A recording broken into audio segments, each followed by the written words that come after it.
Why do ERP and digital transformation projects fail, and what can we learn from these case studies? That's what we're going to talk about here in episode number 155 of Transformation Ground Control. This is Transformation Ground Control, your source for all things business, technology, strategy, and change. If you're growing your business, leading change within your organization, or undertaking any sort of operational or technology change initiative, this podcast is for you.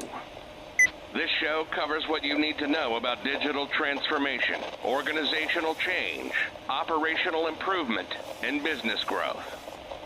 5, 4, 3, 2, 1. And now, here's your host, Eric Kimberling.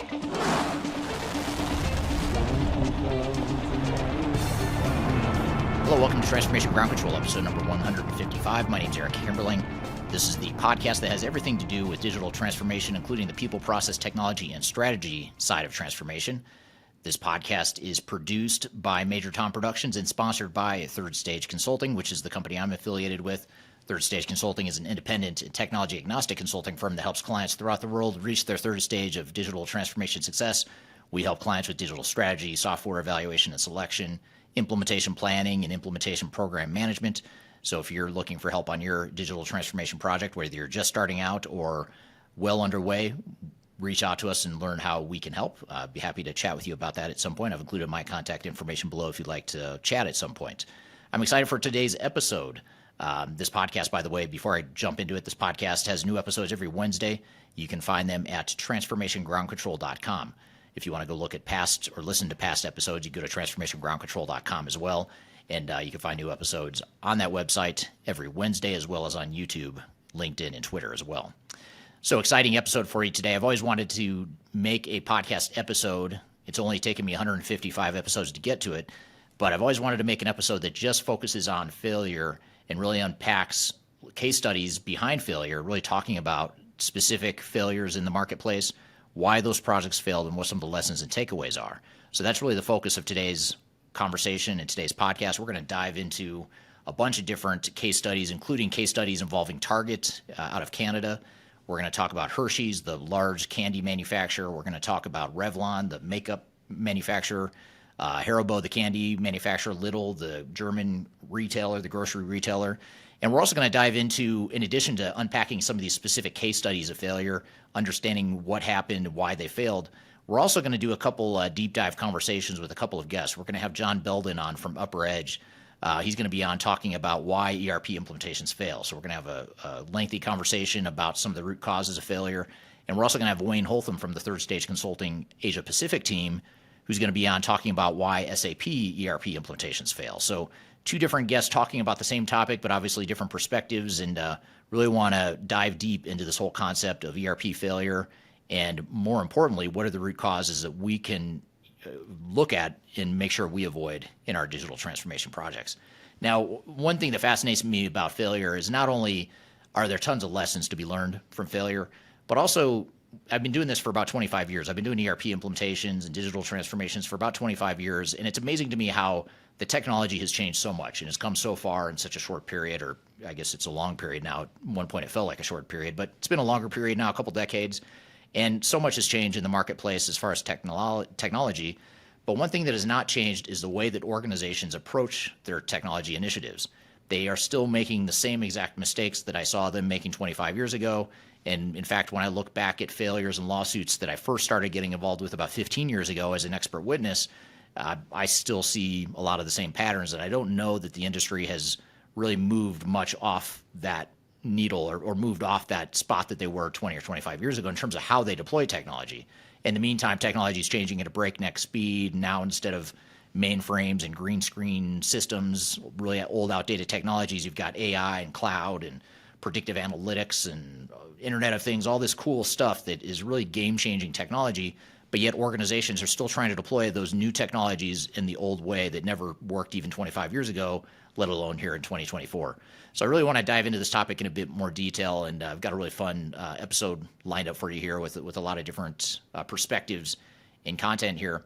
And before I dive in, though, one thing I'll point out, and we're going to dive into this in a little bit more detail with our guests too, but I recently recorded a YouTube video for my YouTube channel where I talk about 5 common patterns that I've seen in expert witness cases that I've been involved with.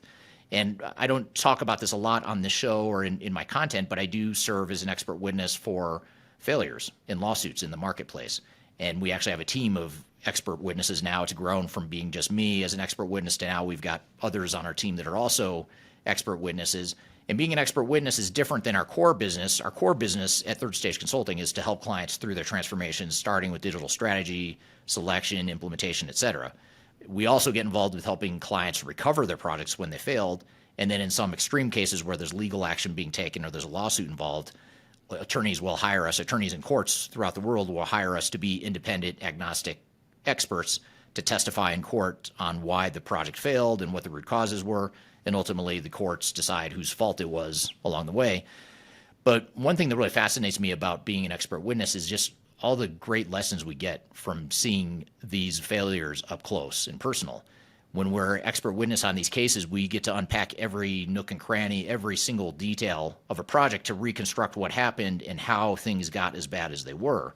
And so, in addition to getting to see all the status reports and all the executive steering committee reports and having access to the actual system and being able to look at the actual system the way it was designed and configured and deployed, looking at test scripts and change management plans, you get to see all the deliverables and artifacts that are created throughout a project. But we also get to see all the emails, all the email communication that goes back and forth throughout a project team and throughout a project.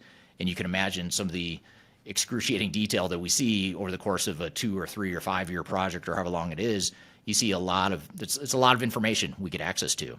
But the good thing is we get to see every single decision that's made, how it's made, why it was made, and you get to learn a lot about the organizational psychology that goes into these sorts of projects. And it's the organizational psychology, quite frankly, that leads to a lot of failure.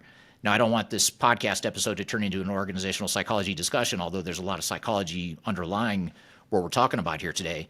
But it is worth noting that organizations act a bit strange when it comes to implementations, and oftentimes that strange behavior combined with the self-interest of software vendors and implementers, you put those two things together and it just creates a somewhat of a train wreck, for lack of a better word. And in this video that I recently filmed where I talk about 5 common reasons why expert witness or why software lawsuits happen, there's 5 patterns that I've seen throughout my career that are very consistent in failures and lawsuits. The first is lack of realistic expectations.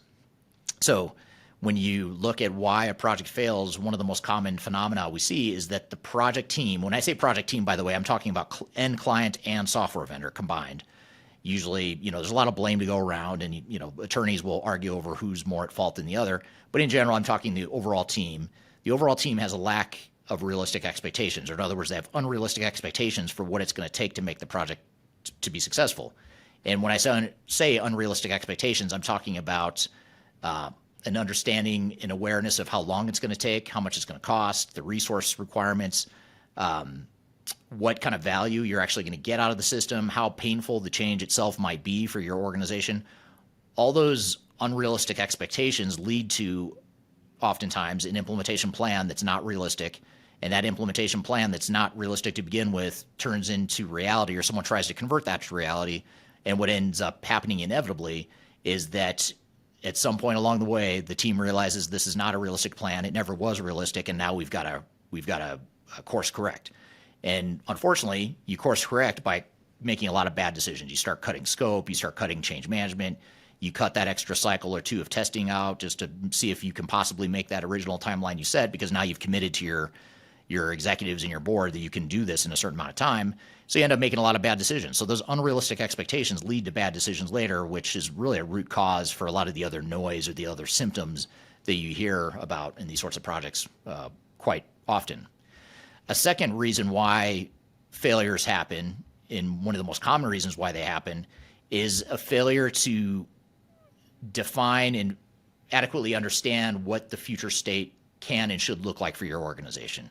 Too often, organizations get sold a bill of goods from software vendors that say, don't worry about defining your future state because our software will provide the answers, almost like a silver bullet or an easy button. And the reality is, today's software, in most cases, is very flexible. There's a lot of different options, a lot of different ways you can deploy this technology. If you don't have an idea of what it is you want to be when you grow up and what you want your operational model to look like and your organization to look like, your overall operations to look like, you're going to be spinning your wheels, spending a lot of time and money making decisions and trying to get aligned on what your future state's going to be. And the person or the persons that are going to benefit the most from you taking a long time to make those decisions is your software vendor and your system integrator, your implementation partner. So, of course, they're going to tell you to hurry it along or just jump into the project, let's get going, because they can start billing and start charging you the subscription fees for the software. They can start charging you for services right away. And so there's a vested self-interest in seeing you jump right into a project. But the reality is the organizations that spend the time up front to define their future state and have a good understanding of what it is they want out of the project, those organizations tend to implement a lot faster and cheaper and more effectively than the ones that don't. So it may feel like you're slowing things down by defining your future state before you start an implementation in earnest, but the reality is you're going to speed things up and mitigate a ton of risk by doing that. It also gives your project team a lot of clarity on decision-making throughout the project. You know exactly what it is you're trying to accomplish. You're all aligned as a team, and it makes decision-making a lot faster, and it gives you a lot more sort of a North Star blueprint to how to deploy technology. The third thing that we see that is extremely common in digital transformation failures is poor change management. In fact, every single lawsuit that I've testified for or written a report for, change management has been a critical factor. It's been something wrong with the way the human component of change was handled. In many cases, the technology worked perfectly fine or close to perfectly fine, but it was still a massive disaster. It had nothing to do with the technology. It had more to do with the people, maybe a little bit of the process misalignment too, and there's other things that could go into that. But the people side is more often than not a root cause for change and or a root cause for failure. And what happens is organizations get this false confidence when they go into these projects, and they assume that change is not going to be hard because people are excited for the change up front. And that's true for most organizations. You go into a project, you evaluate new options, everyone's excited to get off the old garbage systems that they've been using for 20 years. They're excited about the possibilities on the surface, but then when you get into the implementation, as you get further along, you find that people start to resist change, even if it's in a covert or a subtle way. People are resisting change along the way, and it's not always intentional, it's not always sabotage. In fact, it's usually not, but it's more subtle than that, which makes it really hard to identify. And that's why executives falsely believe that change is going to be easier than it really is, and therefore they underestimate or underinvest in change management. So that's a third reason for, or a third common pattern we see in software lawsuits. The fourth thing we see is poor program management and controls. So in other words, not having a good handle on the overall project, and in many cases delegating too much of the program management or the project management to your software vendor or your implementation partner, when in fact your technical vendors are managing just the one work stream within a broader program. So for example, your software vendor and implementer typically is not going to be the same party that's going to be good at organizational change and data migration and integration and architecture, process improvements, the overall program management, managing all these moving parts of a program. They're going to be good at managing their one work stream, but they're generally not good at the entire program. And so organizations really need to take ownership of their program management, ensure that they're managing the software vendor and vendors, not the other way around. And the ones that don't manage their software vendors well, don't have good program management, are much more likely to fail than the ones that do the opposite. And then finally, the misfit between technology and business is another common reason for failure. And what I'll say here is this is partially a technical issue in some cases. It's because the client, the end client, chose the wrong software in the first place. But I would say that's more of an exception than the norm. The bigger norm is not so much that they chose the wrong software, it's that they can't get the business and the software to align. So in other words, business needs to change to fit the software, or the software needs to fit the business, or some mix of both. But the organization, for whatever reason, can't figure out the recipe or the right answer there. And so that's really one of the keys there, is you want to make sure that you are getting aligned on the business process, the organization, and the technical fit. All those things should align. If they're not aligned, the project is not going to succeed no matter how talented your team is.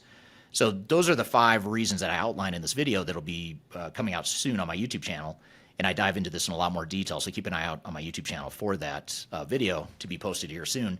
But I really wanted to use that to set the context for, at a high level, what some of the patterns are that we see in ERP lawsuits and failures. And again, we do a lot of work helping clients recover failures.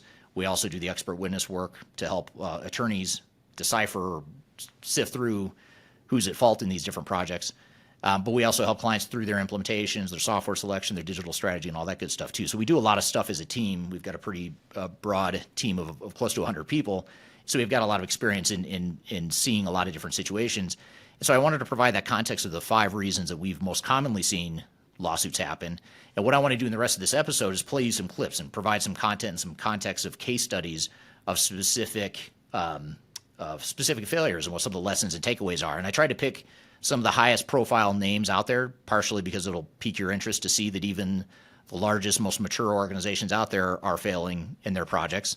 And also because there's some good takeaways. When you look at these really complex, large organizations that everyone's heard of, there's a lot of good takeaways that we can apply to our organizations, especially if we're not as complex or not as big of an organization as some of these companies. So we're going to look at case studies here in the rest of this episode. We're going to look at case studies of ERP failure at Target in Canada. That's where we're going to start the conversation here after a quick break. That's coming up next. That's going to be with Kyler, Mitch, and Jordy from the Third Stage Consulting team. They're going to do a roundtable discussion of why the Target ERP implementation in Canada in particular, why that project failed. And then we're also going to get into the Hershey's failure. We'll provide a case study there. And then we'll have our next guest on the show after that will be John Belden from UpperEdge. He and I are going to have a conversation about why ERP implementations fail. We'll get into some more case studies involving Revlon, Haribo, and Lidl. Revlon's the consumer product company, Haribo's the candy company, and Lidl is a grocery retailer based out of Germany. So we'll talk about failures at those 3 organizations. And then finally, last but not least, we'll have a lengthy conversation with Wayne Holtam from the Third Stage Consulting team, who's going to be on talking about why SAP implementations fail. And even though that segment is focused on why SAP implementations fail, it's actually relevant to any sort of implementation. So we're not here to pick on SAP. Some of you may wonder too, why are we picking on case studies that are failures that involve SAP? I think every single one of these case studies we're going to get to today, if not most of them, if not all of them, are SAP implementations. That is not by design. That's simply because, if you think about it, large, high-profile organizations are much more likely to implement SAP than any other system. So the sample size is a bit skewed in that regard. But we're not here to pick on SAP or any specific software vendor. We're here to talk about general failure lessons. So that's what we're going to get to today. We're going to get into starting things off here in just a moment, though, with the ERP failure at Target in Canada with Kyler, Mitch, and Jordy from the Third Stage Consulting team. But first, we're going to take a quick break. We'll be back with more Transformation Ground Control.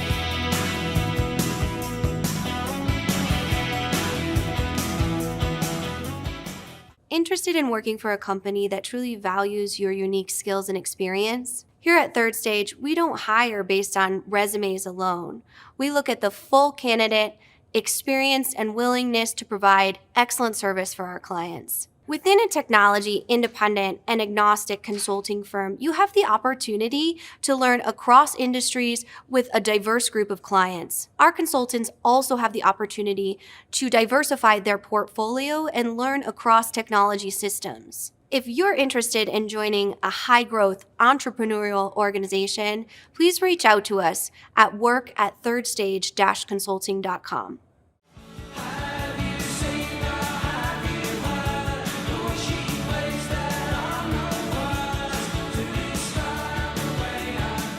Hello, welcome back to Transformation Ground Control, episode number 155. My name is Eric Kimberling. Here at Third Stage Consulting, we're an independent consulting firm that helps clients throughout the world reach their third stage of digital transformation success. You can find new episodes of this show every Wednesday at transformationgroundcontrol.com. You can also go back and watch every episode dating back to episode 1 of the podcast, which is actually kind of entertaining to do because I had no idea what I was doing in that first episode. In some days, I still don't know what I'm doing in this podcast, but the production value and my lack of knowledge about being a podcast host is somewhat entertaining if you're so inclined. And there's good content going back that far too. I will admit we had some good guests going back to the very beginning. So be sure to check that out, transformationgroundcontrol.com. You can see all the past episodes and see new episodes every Wednesday. And appreciate you being here today. The show is sponsored by Third Stage Consulting and produced by Major Tom Productions. So first case study we want to get to here today is actually something I'm going to turn over to our guests. We have Kyler Cheatham, Mitch Otteson, and Jordy McDougall from the Third Stage Consulting team. They are going to sit down and have a roundtable discussion of the ERP failure at Target in Canada. And Target, if you don't know, is a big it's a large retailer. I think they're based in the U.S., but this is the Canadian entity of Target. And Target is a worldwide organization, but this is just the Canada segment of the company that failed in their ERP implementation. So we're going to talk about that. So let me turn it over to you, Kyler, to guide the discussion here on Target's ERP failure. Digital transformation comes with failures in very high-profile marketplaces. And today we're actually going to dig into a case study that focuses on a global retailer, Target, and the digital transformation failure within the Canadian market. I'm Kyler Cheatham from Third Stage Consulting Group. We are a completely independent and 100% technology agnostic advisory firm that helps our global clients achieve that third stage of digital transformation. So I am very excited to welcome my colleagues, Jordy and Mitch, to this conversation to kind of help us unpack what we can really learn from this high-profile failure. So with that, I'd love to introduce them. And I'm actually going to start with Mitch, and then we'll go to Jordy, who's actually our Canadian expert here. So Mitch, can you kind of tell us your role here at Third Stage and your background in failure specifically? Sure. Well, that's a little question to start off with. Your digital transformation failures. Yeah. So my name is Mitch Johnson. I'm Director of Transformation here at Third Stage. I've got quite a bit of background in operations and also just really being on the line of where business operations meets technology and how technology can support a growing business. Absolutely. And you lead a lot of our restoration work. So this is, kind of your sweet spot and knowing, what that looks like as far as getting a digital transformation back on track. Yep. And also a big fan of Target. So if you're out there, I know. Call me. Sponsorships are available. That's right. They probably not want to sponsor. Well, Jordy, you are our resident Canadian. So tell us a little bit about your background and what you do here at Third Stage, and then you can teach us a little bit about Canada. Sure. Yeah, I'm a consultant here at Third Stage. Mainly work on the delivery side of things. We'll go in, work with our clients on site, whether that's requirements gathering pain points, learning how they operate, and then from there, just basically working through whatever sort of engagement we're in, whether that's software selection, implementation readiness, or implementation. So a little bit of everything. Yeah, a little bit of everything. Excellent. And so where are you from in Canada? I'm from Lumsden, Saskatchewan, Canada. Bonus points if you know where that is. Yeah, we can spell it. Oh, yeah. Even better. So what is one thing that you miss a lot about living in the States from Canada? I would say probably all the different chocolate bars that we do not have here. Okay. So that's Coffee Crisp, Aero, Caramel. Okay. There's quite a few. And I honestly, I kind of forget about them until I go home. Yeah. And then I'm like, wow. So that's one thing. Well, that's funny. As a chocolate connoisseur myself, I'm obviously going to need to take a trip to some of our Canadian clients. And as we talk about the failures in specific marketplace, a lot of times we do a lot of inside research on marketplaces that we support a lot so that we can make sure that we're matching culture with execution when it comes to business strategy. So that's why we're having our conversation here today about digital transformation failures specifically in Canada. So we wanted to give a case study of kind of a high profile failure, which is Target, one of the biggest retailers here in the United States. And so they recently had gone to implement stores in the Canadian market. And a few things went wrong with that. So just giving you kind of an overview of what happened for the Target case study, and then we can kind of dig into what tactical approaches and learnings we could take from that. So in 2015, Target said it would close all of the stores it had opened in Canada and actually exit the marketplace. So starting from scratch, complete failure on that part. So what it actually did is it withdrew over $5.4 billion with a B and net loss of $2 billion from the actual marketplace. So huge failure. So really, how did this happen? So when we look at the reason for this, I want to start with inventory management. A lot of times when we're looking at clients with new technology, they're trying to break into a new marketplace.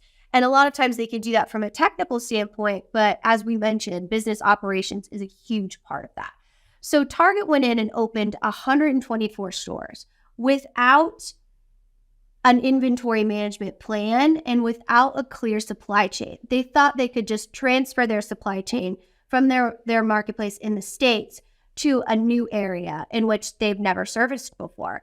So, Mitch, when you do have a client that comes to you and looks at a completely new operational business strategy and execution in a new marketplace, how important is things like inventory management and supply chain, specifically for brick and mortar retail, when you're looking at a successful transformation project? Oh, it's huge. I mean, in a retail environment, your supply chain and your flow of inventory is the lifeblood of your business. So if you're having supply chain disruptions, it's no surprise that they experience those types of losses. I mean, that's everything. Yeah. Okay, we're here with Kyler, Mitch, and Jordy talking about the ERP failure at Target in Canada. We've got a lot more to dive into, a lot more lessons to get to. But first, we're going to take a quick break. We'll be back with more Transformation Ground Control. When I wake up, well, I know I'm gonna be the man who wakes up next to you. When I go out. If you are aiming for transformation success, turn to Third Stage Consulting Group. Third Stage's independent and technology agnostic consulting team helps clients define their digital strategies, define their roadmaps, and manage their transformations. With offices in the US, Europe, and Australia, our team helps the world's most forward-thinking organizations through their transformation pitfalls and risks. If you are embarking on a digital transformation or business change initiative, contact Third Stage Consulting to see how we can help you reach the third stage of transformation success. Learn more about us and download independent reports, videos, and other best practices at thirdstageconsulting.com.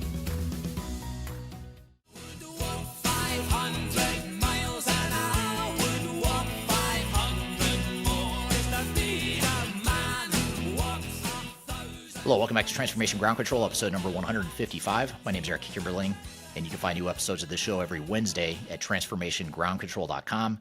You can also go to that same website, transformationgroundcontrol.com, to subscribe on whatever platform you prefer to listen or watch the show on, including YouTube and podcast audio platforms throughout the world.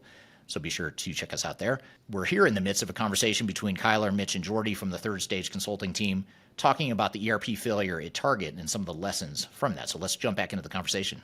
And so being Canadian, Jordy, we did learn through our research on this case study that a lot of times the marketplace lives close to the United States, or lives close at least within driving distance, that they could access one of those bigger retailers.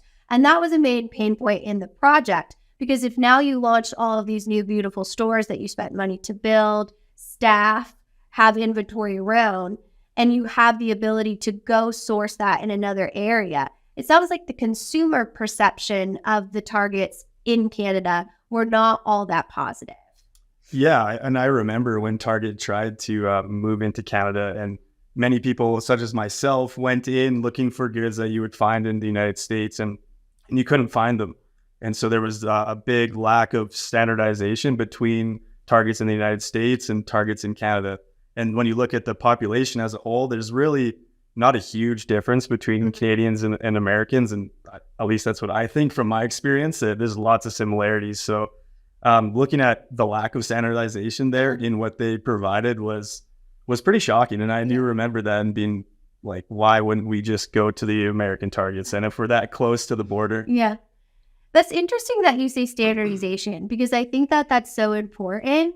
But going back to Mitch's point about the cultural nuances, Canadian and US Americans, that's a pretty similar culture. When you're looking at the globalization of technology, the standardization on the process side is so important. But what about the people side? Even when you're going to a new marketplace that you feel like is very similar to the one you've operated in before, how important are cultural assessments, Mitch, when you are kind of going into understanding a new consumer base and how they integrate with your technology? Yeah, I mean, it's one of the most important things you can do is to understand your culture and your workforce and also your brand. So when I think about, the fact that they're frontline employees at these brick and mortar locations, it's really hard to communicate with them at a global level. So it really makes your communication plan and your communication strategy that much more important to make sure that everyone's on the exact same page and making sure that your strategy goes from all the way to the top, all the way to that frontline employee that's there. And then also your brand. Jordy mentioned not having the same consistent experience everywhere. That's huge. You need to be able to say, I like going to Target because no matter where I go, it's the same experience everywhere. It doesn't matter which one I go to. I know that I can find the things that I need to get. Rely on that. Yeah, you rely on that. And so without having that executed, I can see why it was a poor experience for those customers. So let's talk a little bit about restoration and kind of closing out this conversation. What can we learn from this? So they went in hard, right? They launched a lot of stores all at once within a new marketplace, which when you have the capital of that type of company might make sense. So when you have a company that's struggling with inventory management or supply chain, what are a few things that you come in and say, all right, how do we right this ship? How do we ensure that we're getting good behaviors on the inventory side, on the supply chain side? What are some recommendations that you would give a company like that when they are struggling?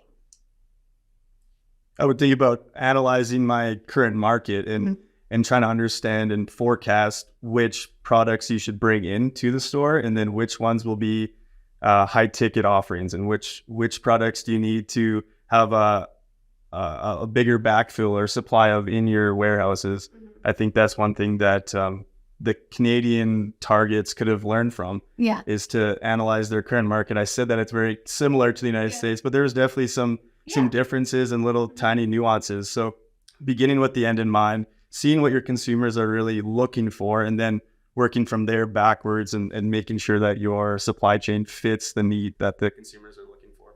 100%. That customer-centric approach to business operations is a main trend that we've seen in 2024. It's no longer just back house, right? We've seen with the COVID-19 pandemic how that can really affect front-end consumers. So final thoughts here, Mitch, on looking at supply chain specifically, because that is the reason for this billion-dollar failure, ultimately.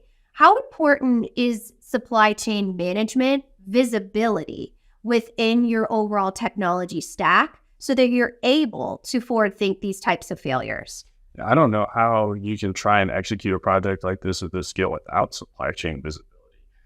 Understanding the rate and turnover for all of your products and the velocity that they're moving. I don't know how anyone can do that and try and do that at that scale without those key insights. So it seemed like it was doomed to fail based on the way that they went about doing these things based on what we're saying here. Absolutely. Well, lots of great information that we learned from here. So thanks for kind of unpacking that and sharing your insights with us when it comes to this failure within the Canadian market. We always turn to our audience because the importance of the third stage mission is the diversification of communication and the sharing of learning. So if you do have more insights around this transformation failure or failures in general, I encourage you to share in the comments. You can also view our YouTube channel for additional failures in other areas, as well as some supply chain and inventory management supporting systems and strategies. All right. Thank you, Kyler, Mitch, and Jordy. Great conversation. Good stuff there. A lot of good takeaways and lessons.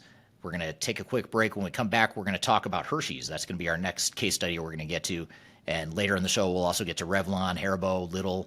We'll also talk about why ERP implementations fail. So be sure to stick around. We've got a lot more to cover here in we'll call it the ERP project failure episode of Transformation Ground Control. We'll be right back. Just tell me what you've got to say to me. I've been waiting for so long to hear. Hi, my name is Eric Kimberling. I'm your host here on Transformation Ground Control. And if you haven't already, I want to invite you to buy my new book. It's called The Final Countdown, Strategies to Reach the Third Stage of Digital Transformation. It's my first book. I'm very proud of it. I love this book, and it was my attempt to create a summary and a playbook for what it takes to be successful in defining a digital strategy and a roadmap for your organization. So there's a lot of things we can cover when we talk about digital transformation. We talk about a lot of stuff on this show, but I wanted to condense it into a readable, sort of a sequential format that made it easy to help define a digital strategy for project teams that is unique to your organization, unique to your goals and objectives. So really hope you'll read it. I hope you enjoy it. Again, it's called The Final Countdown. You can read that book by scanning the QR code right here in front of you, or you can go to thefinalcountdown.com. Again, it's been an Amazon bestseller since it came out, so I encourage you to check it out and love to hear your views and your comments on it too. So The Final Countdown, my new book, you can go to thefinalcountdown.com or scan the QR code in front of you. Hope you enjoy, and we'll see you soon.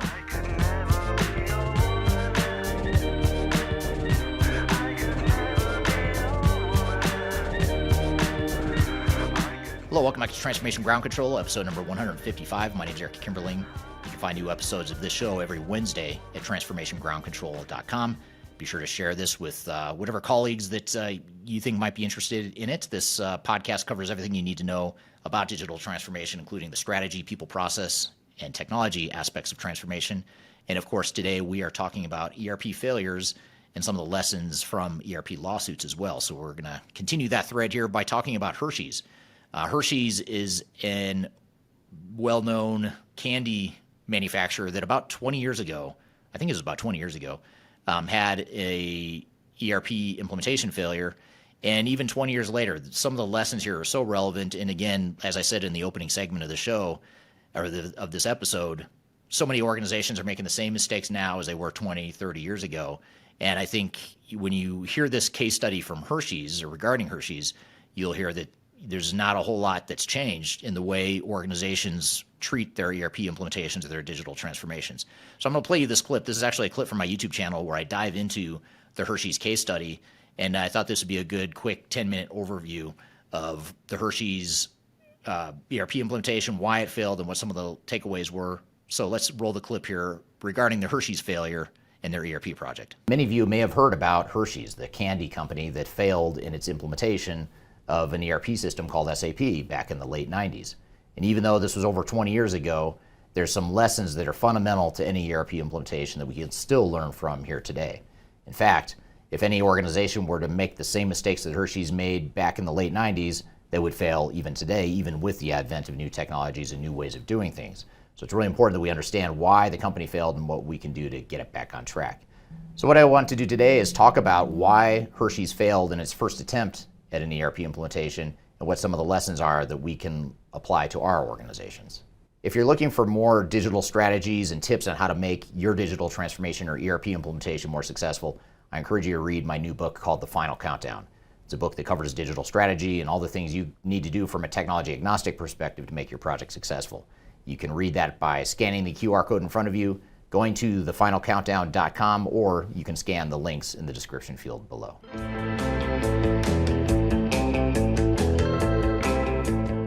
So it's commonly known that Hershey's failed in its ERP implementation, but how do we know? What are the metrics that point to the fact that it was a failure? Well, first of all, let's start with the budget. The budget was a $112 million SAP implementation. The company was implementing a legacy SAP product called R3 back in the late 90s.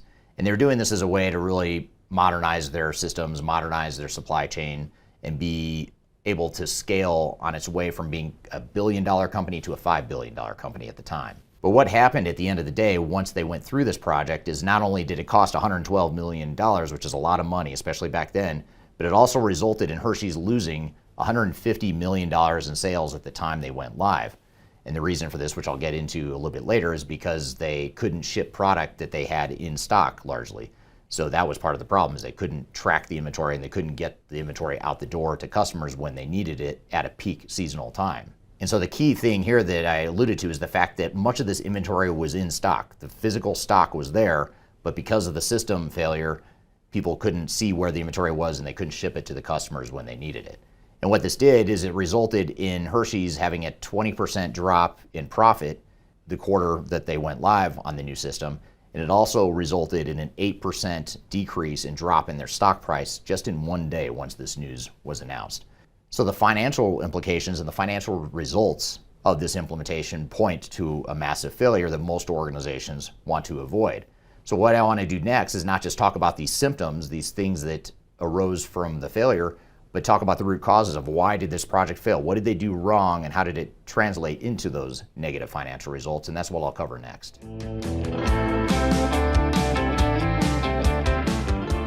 First, let's start with the overall implementation strategy and plan, which was highly flawed, in my opinion, based on what I've read during research of this. And first of all, let's look at the overall implementation duration. The implementation duration was recommended to be 48 months, which is about 4 years. Seems like a long time, but for a large organization, that seems pretty reasonable. But what Hershey's did is they pushed back on that duration and said they wanted to try to get it done in 30 months, not 48. Reason being is that this is in the late 90s, and there was a fear that the Y2K situation was going to get the best of them. In other words, back in the 90s, a lot of companies were worried about their legacy mainframe systems, which is what Hershey's was on. They were worried that the two-digit year code. So in other words, 1999 would be entered in a system as 99, not 1999. People were worried that once 2000 hit and it switched to 00 in the system, that the systems would all crash. Now that never happened to anyone, by the way, so it makes you wonder if this was a real fear or if it was generated and produced and manufactured by the software industry, but that's a whole topic for another video. But the point is that Hershey's was afraid of Y2K. They knew they had to switch their systems faster. They thought they needed to switch their systems faster, so they compressed that time frame into an unrealistic 30-month duration. They also opted for a big bang approach, largely because of this 30-month timeline. They wanted to streamline things and go with a big bang approach, meaning that they were going to deploy all the modules and all the functionality all at once, overnight, flip the switch onto the new system. That's a highly risky endeavor that companies actually used to do back in the 90s and early 2000s. You don't hear about it as much nowadays because I think a lot of organizations understand the risks and they're not willing to take that risk. But at the time, Hershey's went with a big bang approach and they flipped the switch on a lot of functionality almost too fast, faster than the organization can handle it, clearly. Perhaps even more damaging was that they limited their testing. So they didn't test the system the way they should have. They scaled back on their testing cycles, largely because, again, they were trying to compress their implementation into a 30-month time frame when it probably should have been closer to the 48 months that was originally planned for.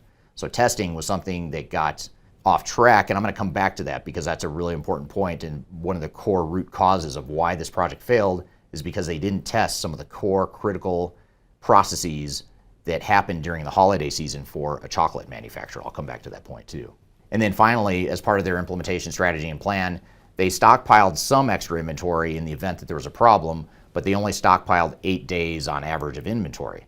So they thought, we are increasing the number of days of inventory we have on hand. That should cover any outage that we might have or any problems that we might have, but it turns out that wasn't nearly enough. They should have had a lot more inventory on hand for the implementation. So these are some of the flaws and fatal mistakes that they made early in the implementation planning and the overall implementation strategy, and these are mistakes that most of us could avoid by taking a better path for the digital strategy.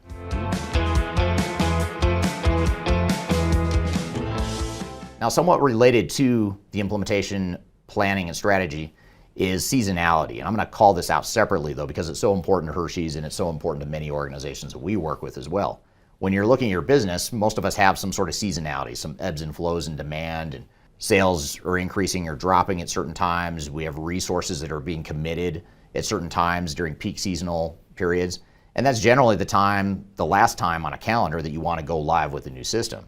What happened in the case of Hershey's is that they originally planned to go live in the spring of 1999, but they clearly didn't hit that go live date, didn't end up going live till July, and even then they weren't ready for go live, but they still did go live right in July, which is really the peak of their season because they're ramping up production and shipments for Halloween and Christmas.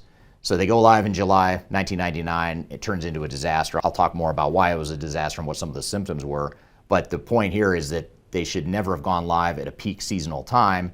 It may have meant that they should have just pushed off or delayed the project further and waited until things settled down and it was a lower seasonal spike and gone live then. That would have been a lot less risky, but they didn't do that. So that's a lesson we can take away here is, in general, just don't go live in the middle of your peak seasonal period. Another fatal flaw in the Hershey's case is that they didn't do adequate testing and training. And more specifically, they didn't do adequate testing and training of specific business processes that were specific to their peak seasonal times.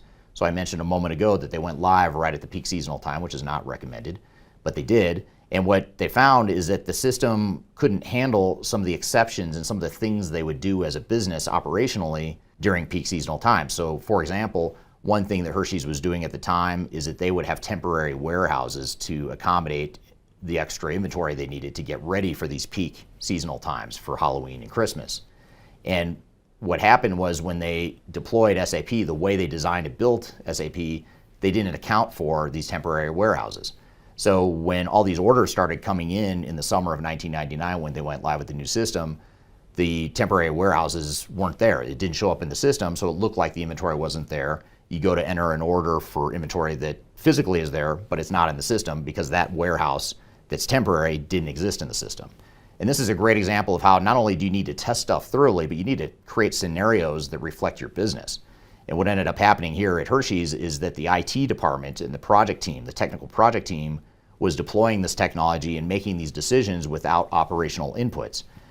So in other words, the operations people probably would have called a timeout and said, hey, what about these temporary warehouses? How do we handle that in this new system? And they would have worked through that and designed it accordingly. So that didn't happen, and therefore that's a big part of why the system failed, is because they didn't account for these key business processes, they didn't test it, and they didn't train people on how to use the software in a way that would accommodate these different business processes.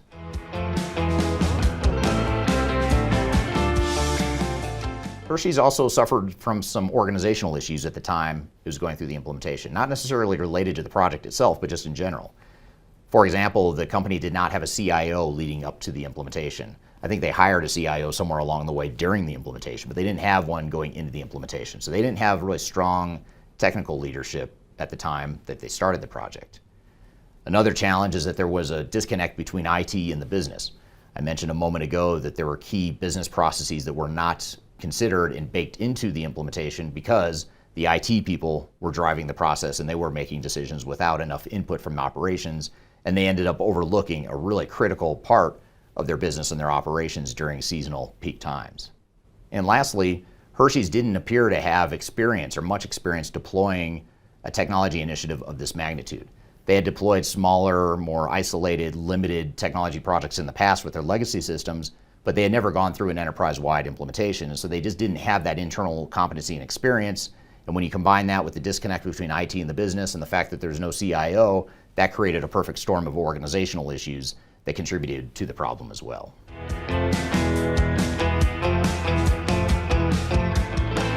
Now, another thing to consider that Hershey's may not have, I don't know this for a fact, but I suspect they did not consider the cost of disruption.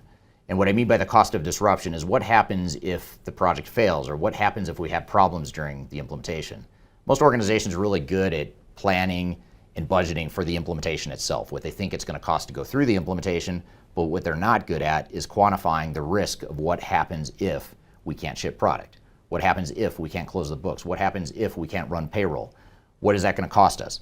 And in this case, as I mentioned at the top of the video, Hershey's lost $150 million in sales that they never recouped. And what's even worse is in many cases, customers, which were their end retailers, ended up switching from Hershey's and allocating more of those orders to Mars and some of the other competitors. So they lost business and they lost some customer loyalty as a result of that. And I'm not sure how you quantify that, but there is a cost associated with that as well.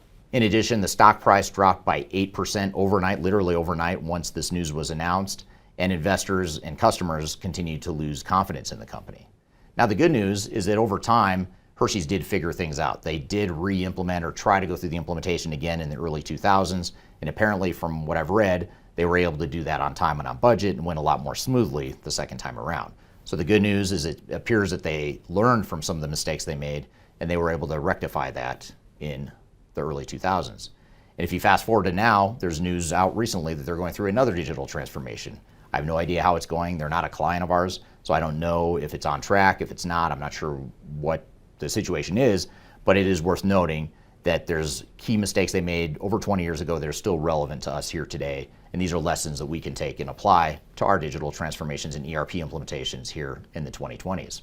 All right, well, that's a classic case study involving a well-known company that failed in their ERP implementation, didn't get the timing right. There was a lot of testing issues, a lot of common challenges that they had in that project that led to a failure and ultimately a lawsuit, I believe. And so a lot of failures that could point to that same case study and say that they made the same mistake. So a lot to learn there. In fact, we're going to shift gears and bring on another guest here after a break. We're going to bring John Belden on the show from UpperEdge. And UpperEdge is a company, I'll let him describe it here in just a minute, but they're also a technology agnostic advisory firm, a little bit different than my company at Third Stage.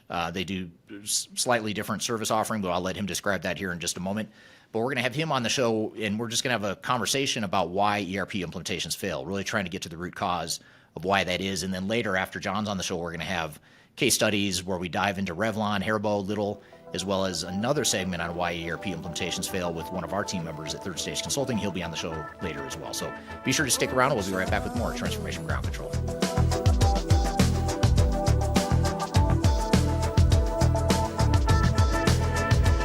If you are aiming for transformation success, turn to Third Stage Consulting Group. Third Stage's independent and technology agnostic consulting team helps clients define their digital strategies, define their roadmaps, and manage their transformations.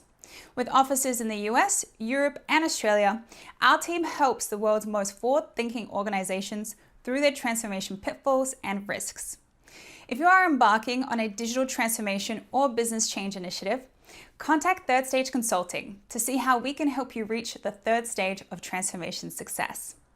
Learn more about us and download independent reports, videos, and other best practices at thirdstage-consulting.com. But we're never gonna survive unless we get a little crazy. Hello, welcome back to Transformation Ground Control, episode number 155. This is the podcast that has everything to do with digital transformation, including the strategy, people, process, and technology components of transformation. You can find new episodes of this show every Wednesday by going to transformationgroundcontrol.com. And this show is sponsored by Third Stage Consulting, which is a tech-agnostic consulting firm that helps clients throughout the world with their digital transformation journeys. And it is sponsored, or it's produced by Major Tom Productions. So thank you for being here today. And I'm excited for our next guest, who's actually on this podcast over a year ago.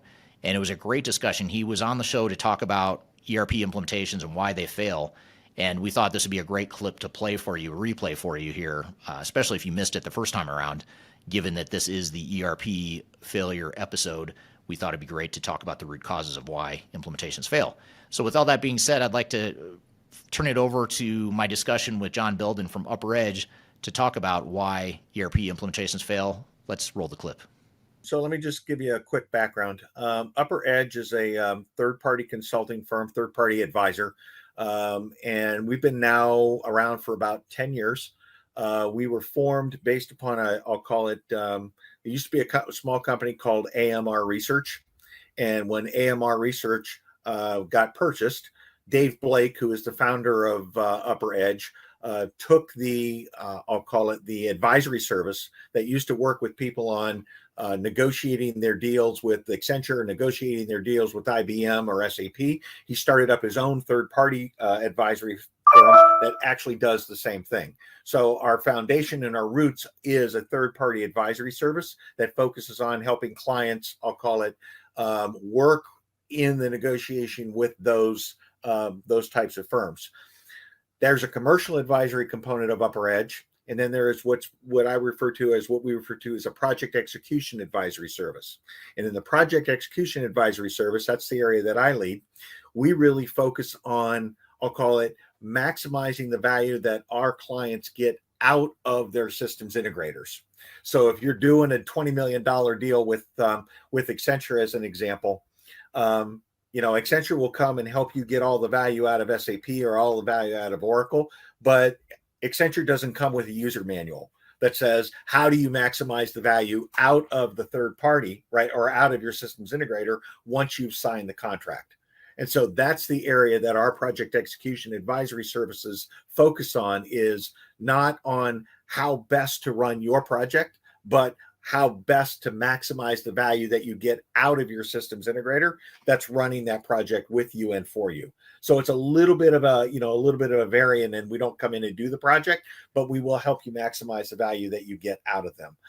I've been with UpperEdge now about 8 years in this capacity. Prior to that, and this is where you and I met, right? Prior to that, I worked for a company called the Timken Company, manufacturing organization out of Canton, Ohio. Roughly, it was about a $5 billion organization at the time.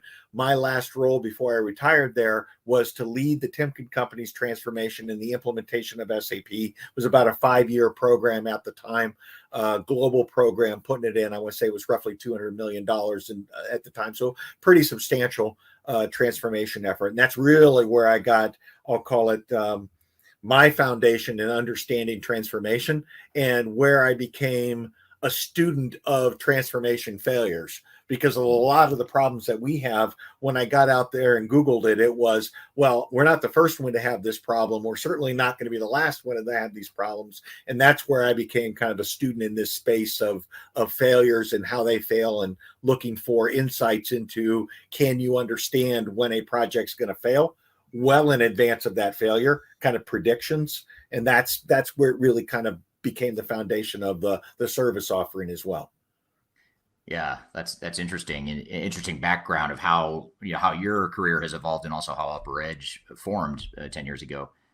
What's interesting when you were describing that, you talked about the value, maximizing the value of a system integrator. I'll come back to that point, but we have some questions we'll get to on that. You say that because it's very rare, if ever, that you hear someone say, "What's the value you're getting out of your system integrator?" Usually, it's what's the cost? What's the price tag? How can I drive that cost down? It's an interesting take on that I want to come back to, because I think that's an important point. Yeah, it is. And it's a lot easier to drive higher levels of value than it is to drive lower levels of cost. It's a great point. Yeah. Let's hold that thought, though. I want to come back to that, because that's a really important area to dive into. And we sort of broke, the questions that I have for you are sort of broken into two halves. And this is not meant to be overly scripted by any means. And certainly, like I said, if the audience has questions, love to get your questions as we go here. We sort of broke it up into sort of a segment up front where we talk a little bit about just some case studies or examples of failures, sort of what happened and just what's the story behind those failures.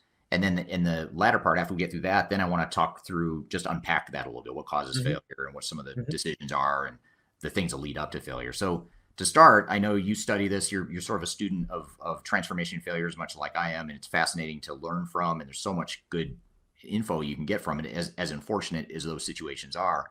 But you've got a couple in mind, or could you share a couple case studies with us, or maybe give us a couple stories of well-known or maybe not so well-known? Yeah. So let me start with one that's probably not well-known, and let me make sure that I convey how we do our research first, because the research that we do is all based upon publicly available information in some fashion.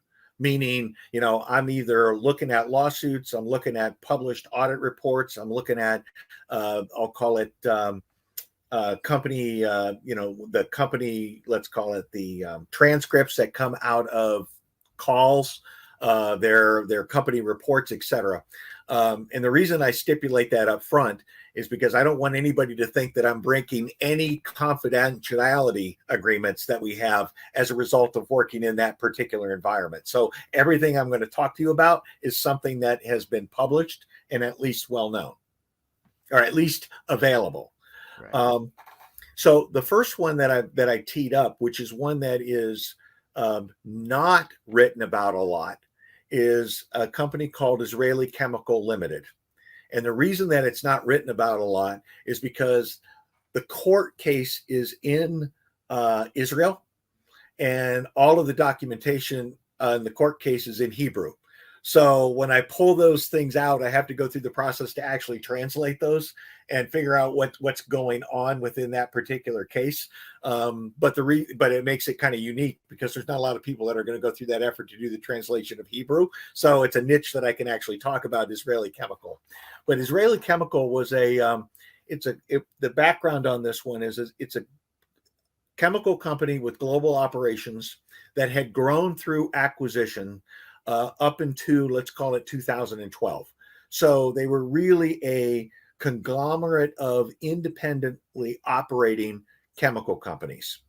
And the transformation foundation was, if we put these companies together and let's say unify the back office, there should be a lot of synergies as an organization that we should be able to capture that didn't come out of these acquisitions. The original project cost was intended to be about $120 million. When they got about a year and a half, maybe 2 years into the program, the cost had ballooned to almost $500 million. So they had put in, let's call it their first implementation. They were getting ready to put into the second implementation. And that's when the ripcord got pulled that said, we can no longer support this. And this one's really interesting because the CEO got fired as a result of this implementation. And it's certainly the foundation for failure can't be we didn't have C-level executive support, because this was his program. He was the one that was driving it, right? And that was one of the areas that actually, I'll call it, it's interesting from the aspect of this was not we didn't have executive support as a failure for that. So I want to start with that one kind of as a foundation. When I look at the history of this one, going all the way back to the beginning, one of the big decisions that this company made that I say put them on the route to failure to begin with is they didn't RFP the actual program. They were working with SAP and IBM kind of on a sole source basis. They took the estimate from both of those firms and they used that as a foundation for the business case to go forward to the board, right? In those particular scenarios, one of those things that we found is you would think that the systems integrator in a sole source environment would be motivated to give you a higher price rather than a lower price because there's no competition. But in fact, it often works in reverse. The systems integrator will give you a lower price point because they know what the hurdle rate is in order to be able to get the project approved, right? Once they get that contract signed, right, then we'll worry about what the real price is going to be because we're already locked in. We already got 70 people working on the project. It's not like you're going to change, and we'll worry about that problem later, right? So the choice not to go out to RFP actually created a scenario where Israeli Chemical saw a lower price point than what was probably going to be. And if they had gone out to RFP and multiple people would have been bidding on it, they would have understood the range of possibility associated with a program like this, because somebody would have probably came in and gave them kind of the real number. Does that make sense? Right. So it's sort of the opposite of what you would think, but I guess that makes sense. You want to be below the threshold, and you also don't want to create any alarms or give them a reason to want to go to RFP by having a higher price tag that may not answer the customer wants to hear. Yeah, and I'm going to deviate here for a second. It's one of the things, I refer to it as the SAP, but it's also the Oracle Death Star, right? The initial estimate that you get on any project, there isn't a single person that's motivated to give you a higher number, right? SAP is going to give you a low number. Accenture or IBM, your systems integrator, is going to give you a low number. Your business sponsor wants a low number because it's going to make their business case better, right? All of your project team is going to have an optimism bias to say, hey, we can get this done for a lower number, right? And your CEO wants it low. Your chief financial officer wants it low. I even blame part of this on, I'm going to call it your parents, right? And say, well, how do your parents get involved? Well, your parents probably told you when you were young that you can do anything that you put your mind to, right? So now you've got these low numbers and you've got this in the back of your mind, right? That said, I should be able to do this. Even your high school coach probably told you, yeah, we can take that big guy. So everything at the very beginning of a project is driving you to a lower number than probably what's realistic, right? And that scenario really kind of amplifies itself when you do a sole source bid.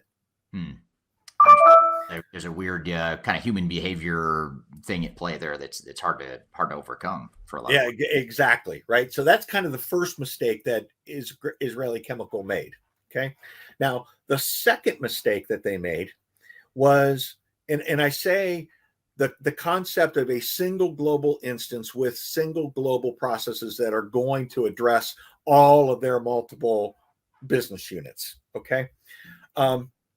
While that decision is not a failed decision, what happened at this company was the CEO made that decision, right, without bringing his operating committee, let's say the layer below him, in for the ride, that they hadn't holistically bought into the common set of processes across our organization. And he was driving it as kind of a singular agenda of the CEO. Right. So the operating team hadn't bought into this whole thing, and they ultimately were not working with him. Right. But they were working their own thing. And it was, oh, by the way, this is a CEO's project. He's got that going and it's on the side. Right. So that global operating model actually worked against them because the rest of the organization wasn't bought into, right, working toward that local model. And so they met a lot of resistance, I'll call it, in the field in that space, right? So that's kind of bad decision number two. The third bad decision that they made was who they put in charge of the project to begin with. Right now, I know everybody's going to say, well, he's probably going to say they put an IT guy in charge, right? But they didn't. They put the heir apparent to the CFO in charge, right? So they put a finance guy in charge of the program, but the finance guy had a focus on, I'll call it financial efficiency, right? And not business operation efficiency. And his immediate bias on the program was financial, meaning we need to hit, obviously be able to roll up numbers for the organization. That's what we need in a common ERP system. But his mindset was also on budget and schedule for the program, because that's what he knew and understood as metrics, right, of a good program. So now the project is being purely measured on budget and schedule as it's being raised up to the organization. And when I look at a project, that's the third thing that I'm worried about is budget and schedule. First thing I'm worried about is operational continuity. Second thing I'm worried about is benefit. Third thing I'm worried about is, budget and schedule. When you put that budget and schedule at the top, it immediately starts to drive bad behavior in terms of the other two, right? In terms of what it creates, right? So the positioning of that initial guy, CFO, that's kind of bad decision number 3. Because you've got I'll call it the wrong behavior on the program. I'll call it bad decision number 4, right? As they were going through this project, they completely restructured the organization and they changed the setup of the organization and, right, the legal entity structure of the organization. So anybody that knows anything about SAP or Oracle or those areas, the company hierarchy that you set up at the very beginning, right? If you change that hierarchy in the middle of the project, right? Well, I heard somebody say that SAP and Oracle are very flexible, but it's kind of like flexible like wet cement, right? Once it sets up, right? It's really, really hard to change. So now they've got this restructuring that they've got to do. And in the middle of the program, they've got to kind of pivot and redesign the organization inside of the program. So that's kind of bad decision number 4, right? Then you get into, okay, now we're behind schedule, right? Now we've got issues, with the, I'll call it budget and schedule, or budget. We're behind schedule, budget and schedule. How do you catch up? Well, simple. We just take out a testing cycle, right? So they took out a complete testing cycle in the implementation. Now they take out this testing cycle when they go live, right, with their first implementation. All they have is operational problems, right? Operational problems. And at that point in time, that's when the board got involved and said, this project is going to be a disaster. Pull the ripcord. CEO gets fired, right? And they go back to, we're just going to operate in this independent fashion. Now, I spent a lot of time kind of talking about the bad decisions here.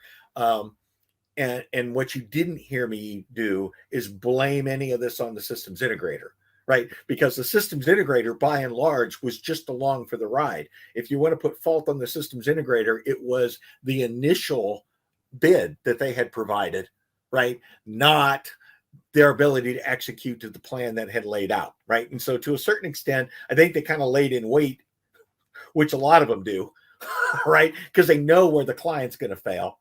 And then say, oh, by the way, it's not our fault.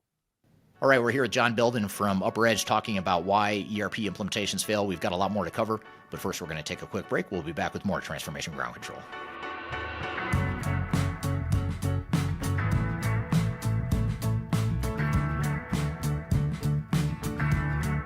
I'm excited to share our newly released 2024 Digital Enterprise Operations Report.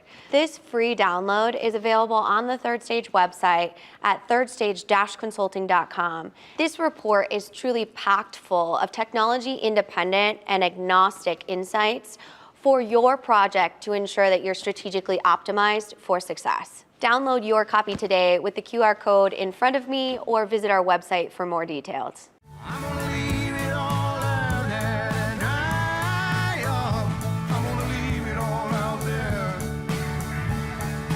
Hello, welcome back to Transformation Ground Control, episode number 155. My name is Eric Kimberling, your host for today. You can find new episodes of this show every Wednesday at transformationgroundcontrol.com. The show is sponsored by Third Stage Consulting, an independent consulting firm that helps clients with digital transformations, and it's produced by Major Tom Productions. We're here with John Belden from UpperEdge talking about why ERP implementations fail. Let's jump back into the conversation. I mean, that operational disruption after go live, that value or that undermining of value, or whatever you want to call it, negative business benefits that come out of that is so massive. And when you think about on this side of the equation, you've got your cost, and then this is the sort of the value we expect to get. Okay, congratulations, you drove the cost down on the implementation, but now you can't ship product for 3 months or whatever. What's that cost to you? And that's exactly right. And that's one of those components that that we talk about. Maybe we'll talk about in the future, is this value erosion component, right? Because value erosion on an SI, there's a cost component. Are you getting the value out of the SI? But if you put in something that's a bad implementation, right, the cost associated with the recovery of that bad implementation, that can burn you as well. I mean, about the National Grid example, right? I mean, the cost of the recovery of National Grid was more than the cost of the project itself, right? Yeah. So that's just complete value erosion, all together on that one. Why do you, I don't know if you have a good answer for this. I don't, but I'm curious if you have a thought on this, but why is it that organizations don't really seem to think about the value after the fact? They're so focused on time, cost, schedule, all the stuff you just described. But why is that? I mean, I think it's. I look at the C-level. Let's just look at the C-level attention, right, associated with the program. The C-level attention for me goes through. Carol, you just went on video, just so you know. Yep. The C-level attention goes through 3 phases, right? Phase number 1 is all focused on value, right? Which is, what's the business case that we're going to get out of this? Where's the value going to come from this, et cetera, et cetera. Once that business case and once that project gets approved, right, then it focuses and it comes into budget and schedule, right? And the reason, from my perspective, that it goes to budget and schedule is because the project managers, when they start getting asked, how are you going to measure this project? It's the only thing that they can elevate immediately to the senior teams, right? It's the only numbers that are available. We got to go in and talk to them about something. What are we going to talk to them about? Let's talk about budget and schedule, because that's what we know. Now you've raised that up to the level of the key KPIs to the senior team, that you can't avoid talking about it as the first thing, because you personally, as the project manager, have created this, right, as the first thing. And that's what that senior team understands. And now that's what they've been conditioned to expect, right? So you're going through that second phase of budget and schedule.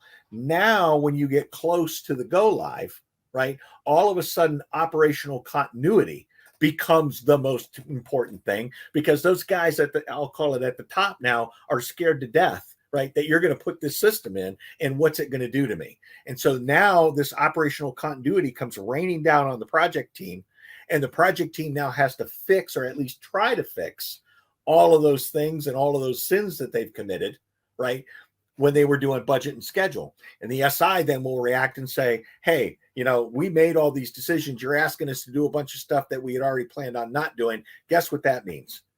Change order.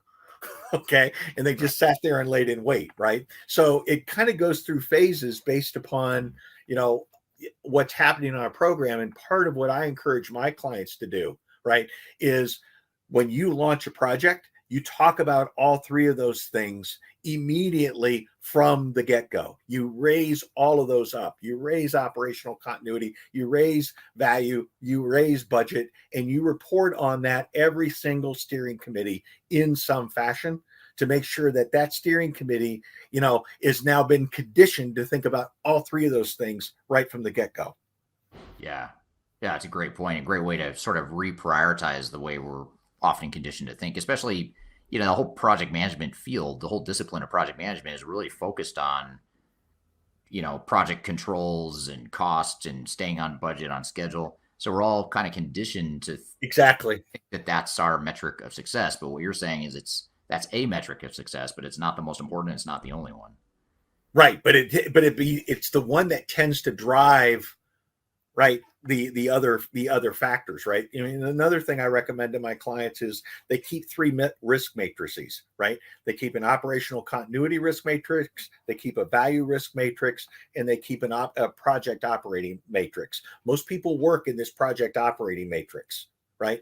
But if you're going to make adjustments, right, in your project operating matrix that says we're going to make this decision, it should drive you to look at the other two matrices and say, what's the impact on those other two matrices as a result of making this project decision? If we're going to lower, right, if we're going to say we're not going to have this high price $300 an hour guy, we're going to go and lower the cost to a $200 an hour guy. Okay, that's going to solve your project budget issue, but what's it going to do on your value issue? Right? Is that guy critical to that? Is that guy critical? Has he done implementations before? Right? Is it going to put a negative context in that? So I always encourage them to keep three matrices on their risk log: project, value, operational continuity. Yeah, that's interesting. And it keeps the attention on those important things. Exactly, right? It allows you to continue to have that as an agenda item with your steering committee. Now, what about this concept of the system integrator being along for the ride? That was an interesting choice of words. You know, a lot of us expect, and a lot of clients expect, that the SI is the expert. They're going to come in, they're going to do everything. And, you know, on the flip side, on the other extreme, those SIs that take complete control without being transparent and that sort of thing, that creates a whole other set of problems that we might get to today. But what is this going along for the ride phenomena? Should we have reasonable expectation? How do you manage that? Yeah, so it's another great question. But if you think about, and for those that are familiar with very large programs, right, the accountability for delivery, right, shifts from the systems integrator to the client in the back half of the program. And I'm going to refer to accountability for delivery as these things. Who's responsible for the cleanliness of the data, right? Ultimately, it's the client. Who's responsible for making sure that the people get trained? That's the client. Who's responsible for establishing the tactics associated with putting in the deployment plan, right? That's normally the client. Who's responsible for making sure that all the equipment gets to the site that needs to get to the site so that I can do my, kind of the edge? That's the client. All of those responsibilities, right, occur or at least become really, really visible at the end of the project, right? So the systems integrator is largely responsible for the build, right? The configuration, the building of the RICEFs, right? Putting together, let's call it the test plan, but the client's ultimately responsible for the testing. Again, backside, right? So if a systems integrator waits long enough, right, and hides, let's call it, their inability to deliver on some of those things in the build, if they wait long enough, right, they can almost count on the client failing to deliver on that back half, right? And when the client fails to deliver on the back half, now the systems integrator can say, oh, it wasn't our fault that we went live. It was your fault, Mr. Client, that we didn't go live. So therefore, we're going to extend the project by 3 months. And what happens with me as the systems integrator, I now get the opportunity to fix all of the problems that I had, right, on your dime, because you agreed that it was your issue that we went late, right? So, you just sit there and kind of lie. If they wait long enough, right, it will become the client's fault. Yeah, that's a interesting but concerning point you raised there with that whole thing. And, we have another guest who we have on the show in the past is an attorney named Marcus Harris. And he's, I know him. I know who he is. Yeah. He's an attorney. He focuses on, for the audience, he's an attorney that focuses on negotiation and the legal aspect of ERP projects. And he and I have talked about failure as well. But what's interesting about what you just described and relating it back to contracts is that everything you just described that is the client's responsibility, oftentimes you have these massive documents of statements of work and contract, MSAs and all that stuff. But what you just described is like a simple little bullet. It's just a bullet of an assumption that that's the client responsibility. It's almost like, oh yeah, here's all the stuff we're going to do. And by the way, you're going to do data. You're going to do the data. Exactly. It's like, well, it's just one thing we have to do. Right. But it's the R versus a C in a RACI. Right. Who's, it can come down to that, right? So that's part of, again, that's part of what we do as an organization when we're looking at those. Yeah, we'll help people with their contracts, but we look at those contracts and we try to draw their attention to, right, all of those things that they were responsible for. And then making sure that, when we're looking at their plans, they understand that accountability, because the systems integrator is going to drive you to those areas of responsibility that the client needs to assist them with in order for them to achieve their contract, right? Right. They're not going to drive you to, are you thinking about your data over there? Are you thinking about your data over there? They're not going to point that out in a heavy fashion until it gets to the end of the contract, right? And, then I'm going to say, now they might be saying they're doing it the right thing for you, but there's a mutual benefit to them, which is, oh, by the way, now you recognize your own poor performance, right? Right. And it's not our fault.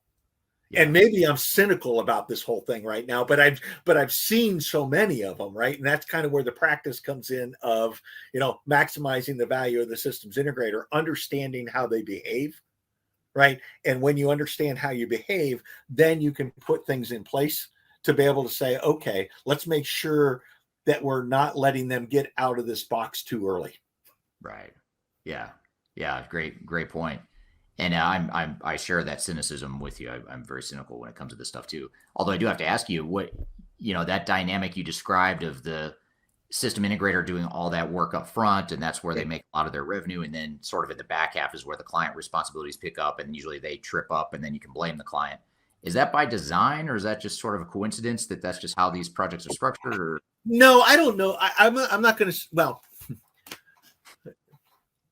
the things at the end are naturally the client's responsibilities anyway, right? You can't shy away from that, right? Right. I think it's more along the lines of the systems integrators are obviously managing to their own contract, right? I mean, that's clear, right? They're not going to put themselves in a position to not make money. They're also not necessarily in a position where it's always to their advantage, right, to notify the client. They'll notify them. Yeah, they'll notify the client, but they're not going to make a huge big deal out of it, because there's always that's not our risk to manage. Yeah. Right. That's not our risk to manage. Now, having said that, the contract structure does drive the systems integrator's behavior. Because if you're sitting on a fixed price contract, right, versus, let's say, a time and material staff augmentation contract, well, now the systems integrator is going to be up there pointing as soon as they, right away, that says, hey, you have problems over here, you have problems over here, you have problems over here, because I can bring in resources to fill those things. And that's the way that I generate additional profitability. Right. Right. So the contract structure does drive behavior, right, on the systems integrator with the way that they think about the client. Yeah. Yeah. And you mentioned the word fixed bid contract, and, especially in the public, government entities and big, large corporations, they oftentimes will have these very robust RFP processes, and they want fixed bid, and they sort of use their leverage to demand fixed bid from their SIs. And it feels like, when I do that, I feel like I'm creating predictability, and I'm capping the total cost of this project, but it creates so much bad behavior. I mean, some of the biggest failures I've seen are fixed bid contracts. I don't know about you, but those. It does. I don't want to say that I don't like fixed bid contracts, because there's a time and a place for them, right? Especially if you can, the smaller the length of time that you can put your fixed bid contract around, the better off you are, right? The longer you stretch it out, the worse it is, because there's more bad things that can happen to you, right? And more uncertainty on your side to let them get out of jail free on that fixed bid contract. But, value erosion, the first step in value erosion comes when you go from that proposal to the contract itself, right? Because you cannot hold your systems integrator accountable to their proposal. You can only hold them accountable to their contract, right? And that first step of taking that proposal and sticking it into the contract itself is the first step in value erosion, because all of a sudden you'll see deliverables floating away. You'll see new assumptions coming into play. You'll see, you'll see a different, perhaps a different staff right, than what was actually sold to you, right? So that's an area of kind of first step of value erosion, is that transfer of proposal to contract. And that's a tough hurdle to get over, because once you've accepted that, now the systems integrator is going to play the game. They can play the, I'm going to call it, they can play the long game here, right? Because the vendor now, or client now, wants to get started on this project. We picked our systems integrator, we got our budget approved, right? And oh, by the way, now we have to sign the contract. Well, the systems integrator knows the pressure that's on the client in order to be able to start that project, right? The client will start to make compromises to get that deal signed, right, in order to be able to get that program launched, because the systems integrator, right, will kind of sit there and say, I can't start until I have paper. Then you end up with this, well, let's just sign a letter of intent, right, and we'll get started on the program. I'll bring in my 25 guys to get started. You just lost. You have no leverage now, right, to be able to drive those things in. So it is a tricky game between RFP acceptance and actual contract signature. Yeah. Yeah, that's a really interesting point, because that dynamic, just the stuff that gets slipped in there, that one bullet item, the assumption that you're going to handle data migration or that you're going to do all the end user training, it's just one little line in a contract, but man, they have huge implications. Well, and from my perspective, Eric, the single biggest gotcha line that most people don't even think about is client will make decisions in a timely basis. Right? Yeah. See, it's so innocuous, right? It's so innocuous. But what clients don't understand is the volume of decisions that need to be made on an ERP implementation. Most of them have never faced the volume of decisions that are going to need to be made, right? It's not what they do. They make decisions that are, most of the time, that are well-formed decisions that they make every day. I got to choose this. I got to choose this. I know what the path is. Then you're sitting here with a set of decisions, which are kind of organizational, looking 5 years out, 6 years out. How do we want to operate? They're not prepared to make that volume of decisions at that level, right? And all of a sudden, all of those decisions now need to be escalated, because that's not my pay grade to make that decision, right? And all of a sudden, right, they get raised up. Everything slows down to a crawl. Systems integrator says, yeah, you're not making the decisions at the pace that we agreed.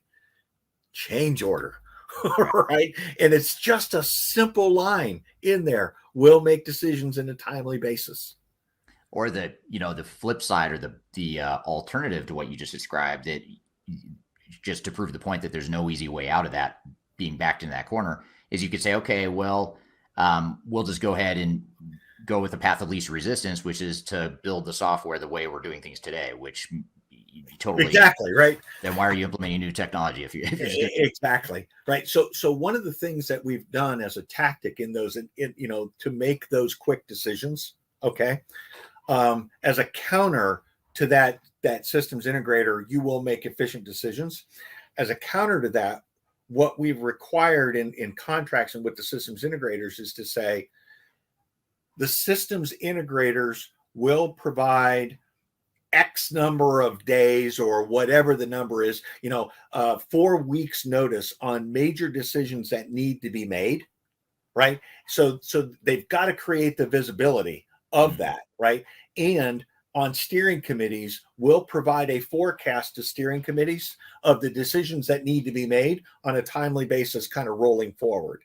Because from my perspective, the ultimate, I'll call it, elixir for making decisions on time is lead time, right? The more time that I have to make a decision as an executive, the higher quality decision it's going to be, because I'm going to have time to at least socialize that, talk to my people about it. So the more lead time that you can create to make decisions, the better decision that you're going to make. And then you have to force the systems integrator, in certain cases contractually, to say, you're going to give me the lead time, because they already know the inventory of decisions that you're going to have to make, but what's their motivation to show you that early? Zero. Right. Zero. Yeah. Well, and sometimes they don't know, sometimes they're not even on top of the plan ahead, which is another. Yeah. And now I would tell you, Now we tell Eric, don't make excuses for them, right? Right. They know 90% of those decisions, right? Well, they should, if they don't know, they should know. So I'm not, don't get me wrong. I'm not making excuses. They should know. And if they don't, then that's a whole nother problem. Yeah, but it's really kind of putting them in a position that says you got to create the visibility of that. Once that visibility is there, the decisions that have to be made, now the client can look at that inventory and they can make a decision. Do I actually have the right people on the steering committee? Right? Because you can take that key decision inventory and use it to pressure test your steering committee and say, do I have the people on the steering committee that I trust as an organization to make these decisions? Because if I don't, change the steering committee, right? Because that's what's going to cause that to be able to go fast. So key decision inventory actually becomes a really good tool to pressure test your steering committee with. All right, we're here with John Belden from UpperEdge talking about why ERP implementations fail. We've got a lot more to cover, but first we're going to take a quick break. We'll be back with more Transformation Ground Control. Could you whisper in my ear the things you want to feel? I'll give you anything. Interested in working for a company that truly values your unique skills and experience? Here at Third Stage, we don't hire based on resumes alone. We look at the full candidate, experience, and willingness to provide excellent service for our clients. Within a technology independent and agnostic consulting firm, you have the opportunity to learn across industries with a diverse group of clients. Our consultants also have the opportunity to diversify their portfolio and learn across technology systems. If you're interested in joining a high-growth entrepreneurial organization, please reach out to us at work@thirdstage-consulting.com. Anything you ever dreamed to be complete. Yes, pieces of nothing that Hello, welcome back to Transformation Ground Control, episode number 155. My name is Eric Kimberling, your host for today. You can find new episodes of this show every Wednesday at transformationgroundcontrol.com. This show is sponsored by Third Stage Consulting, an independent consulting firm that helps clients with digital transformations, and it's produced by Major Tom Productions. We're here with John Belden from UpperEdge talking about why ERP implementations fail. Let's jump back into the conversation. Question here is it a bad idea and a reason to fail if a company gets more than a single ERP? So if I go with a single ERP, am I less likely to fail than if I do a best of breed and get a separate CRM, HCM, and more? Actually, it's a great question. We're actually seeing more, let's call it mixed implementations now, more combination of digital core, right, coming from the primary ERP vendors, right, whether it be Oracle or SAP or whoever, along with kind of the best of breed attached to the outside. We're seeing more of that. And I think one of the things that's driving that is I think a lot of companies are taking an approach, especially in the SAP space, on where they're sitting on an ECC platform, right? They know they're going to have to go to S4, but part of their migration strategy to go to S4 is to, I'm going to call it de-risk what they've currently got in that ECC platform by taking out certain capabilities that are buried in the ECC platform, putting them into a best of breed, right, that I can connect to the ECC platform. And then when I get ready to upgrade, the amount that I'm actually having to upgrade is less than it was before, right? So it's a way to kind of de-risk the migration while I might be picking up the value of where the big value add actually is in going to that next platform. So we're seeing companies kind of decouple the core of their ERP and what was in there before and taking that best of breed, and it doesn't necessarily have to come from that same software provider. How about this? Let me, not in defense of the vendors, but let me use their talking point here to see your response. Sure. You shouldn't do that because you want a single system, fully integrated. You've got a single throat to choke. You don't want to have to deal with all the integration and data issues. You just want that single platform from us.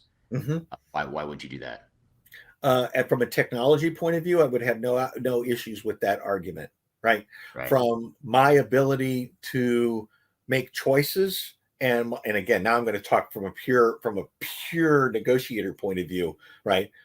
I've lost all my leverage. I have zero leverage whatsoever going forward in the future, right? So it's like I don't even think I want to put myself in that position just for that for that particular point, right? So I get nervous from a leverage position. I'll give you the quote of the ultimate failure of that, right?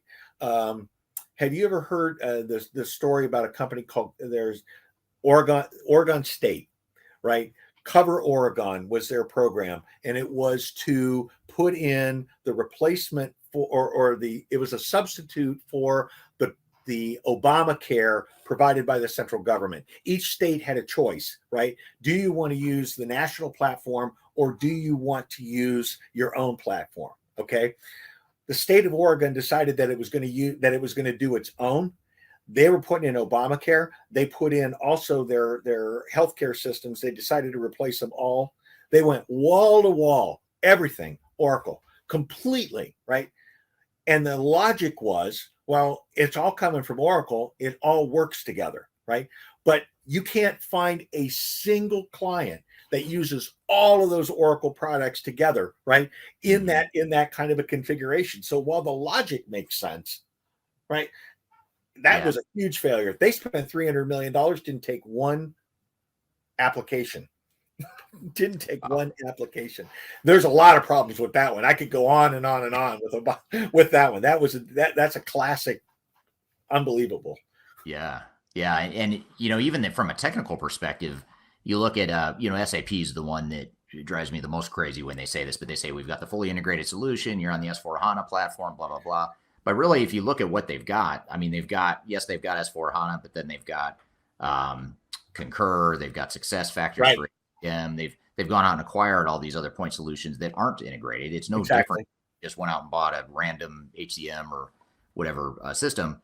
Now certainly over time, sure, maybe they start to integrate a little bit better and start to merge the things together. But vendors like SAP will say that, but in their practical reality of implementing, even from a technical perspective, a lot of times it's not even true that you've got a fully integrated solution to your. No, and what really SAP really offers in that space is it's not fully integrated, but we have people that have done this integration, 1,000 times. So we have a core set of expertise in terms of actually making that connection work. Right. That becomes their value prop, not that it's fully integrated, but we have people that we know how can make it work. Right. Because you're going to pay for that. Yeah, absolutely.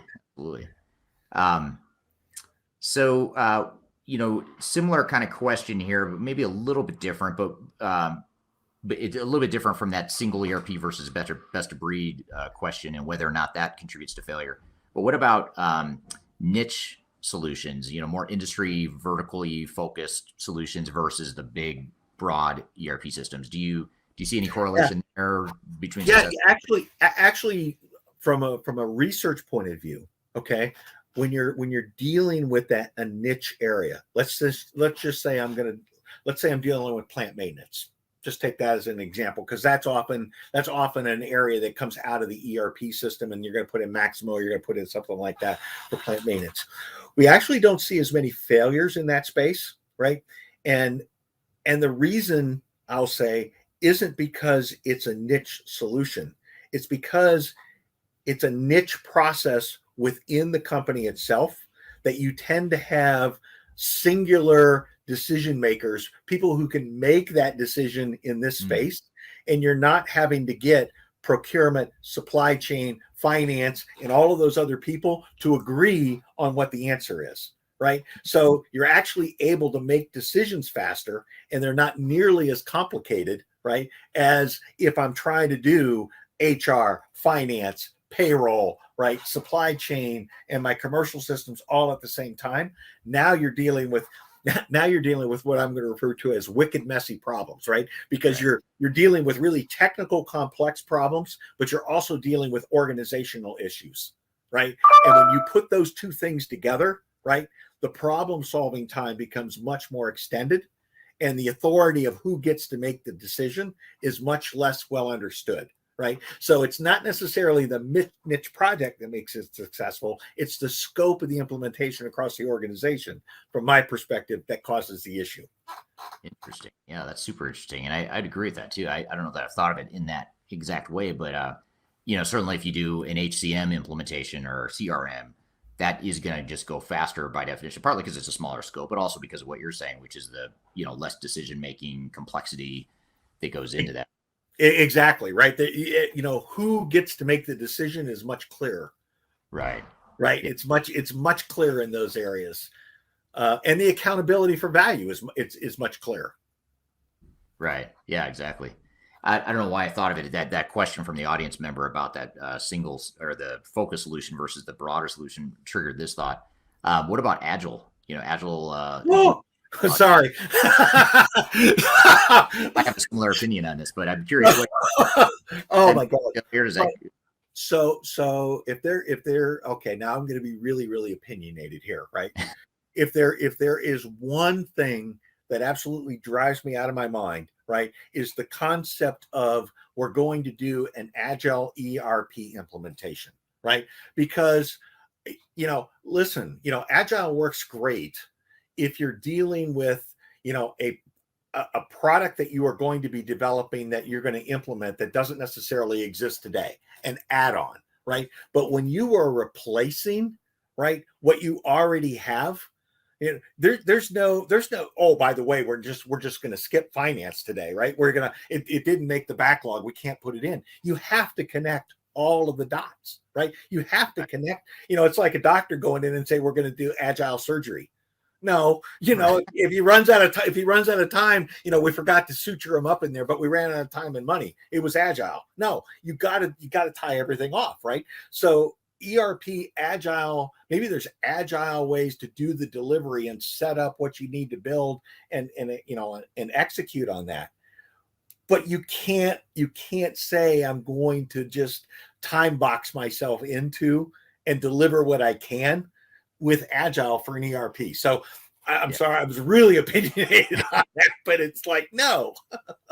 Well, I have similar opinions on that. It's almost like, where agile does work, and I think where people maybe have blurred the lines too much is like with a really innovation-focused company like Apple. They've got a product that market research isn't even uncovering a need for it, but they want to get something out to the market to test it out and see if people want that, if there's any demand for it, or learn how to, they're extending the capabilities of what they already have, right? Yeah. Not replacing something that already exists.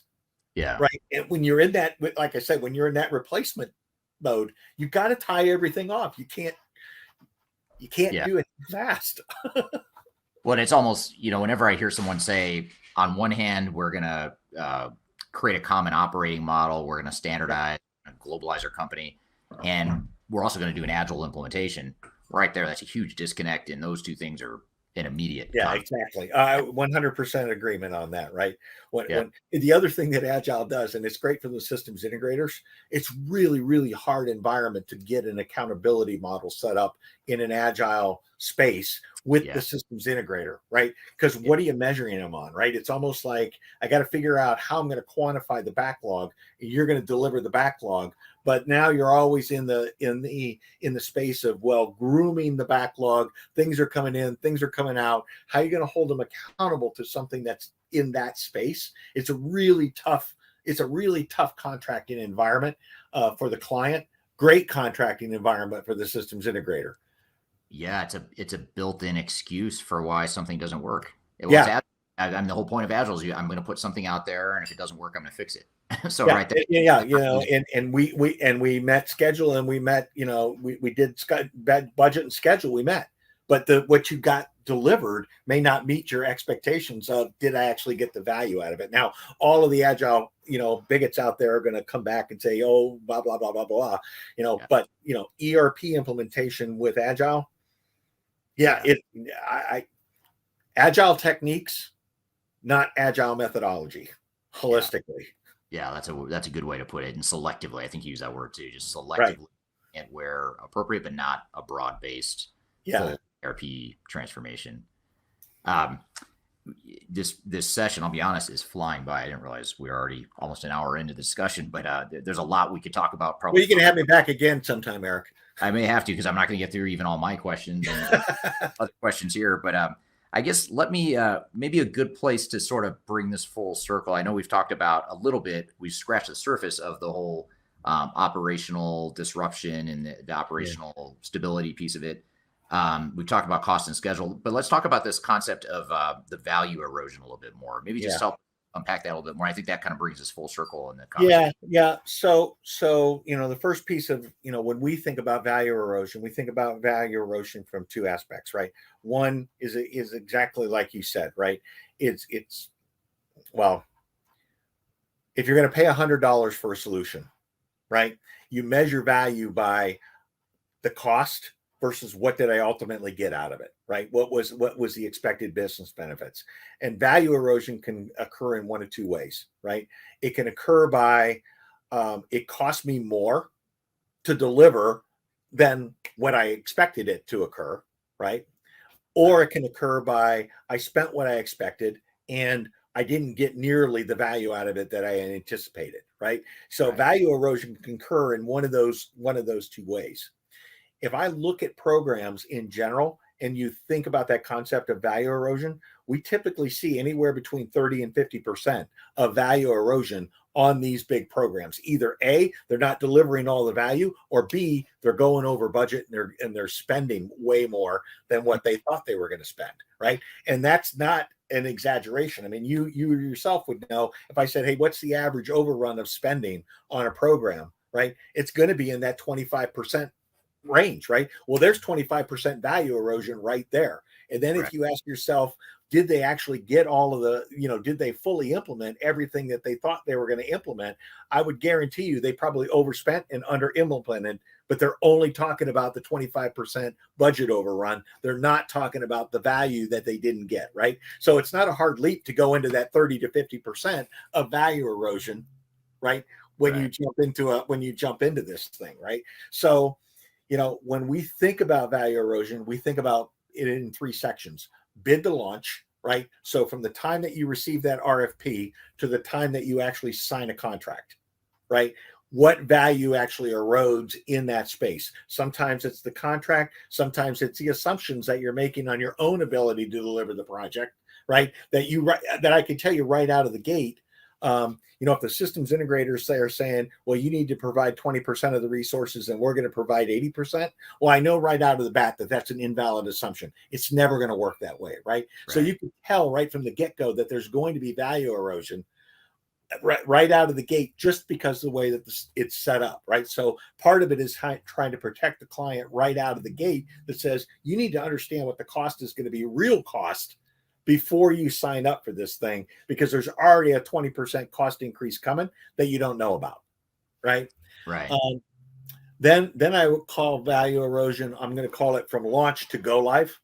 And it's kind of all the crap that goes on during the course of the execution, right? That the systems integrator to a certain extent is taking advantage of. You're not making decisions fast, right? Or, oh God, the great one is, we're going to come in and do a quality audit, right? We're going to do a quality audit and we are going to identify all the problems that the client is having, right? As a part of this quality audit. And all of a sudden you've taken the attention away from actually delivering on the program itself, right? And setting the foundation to give you a change order in the future because you haven't corrected those things. Right. So that's another space of that. And then I'm going to say another area is just this whole contingency utilization.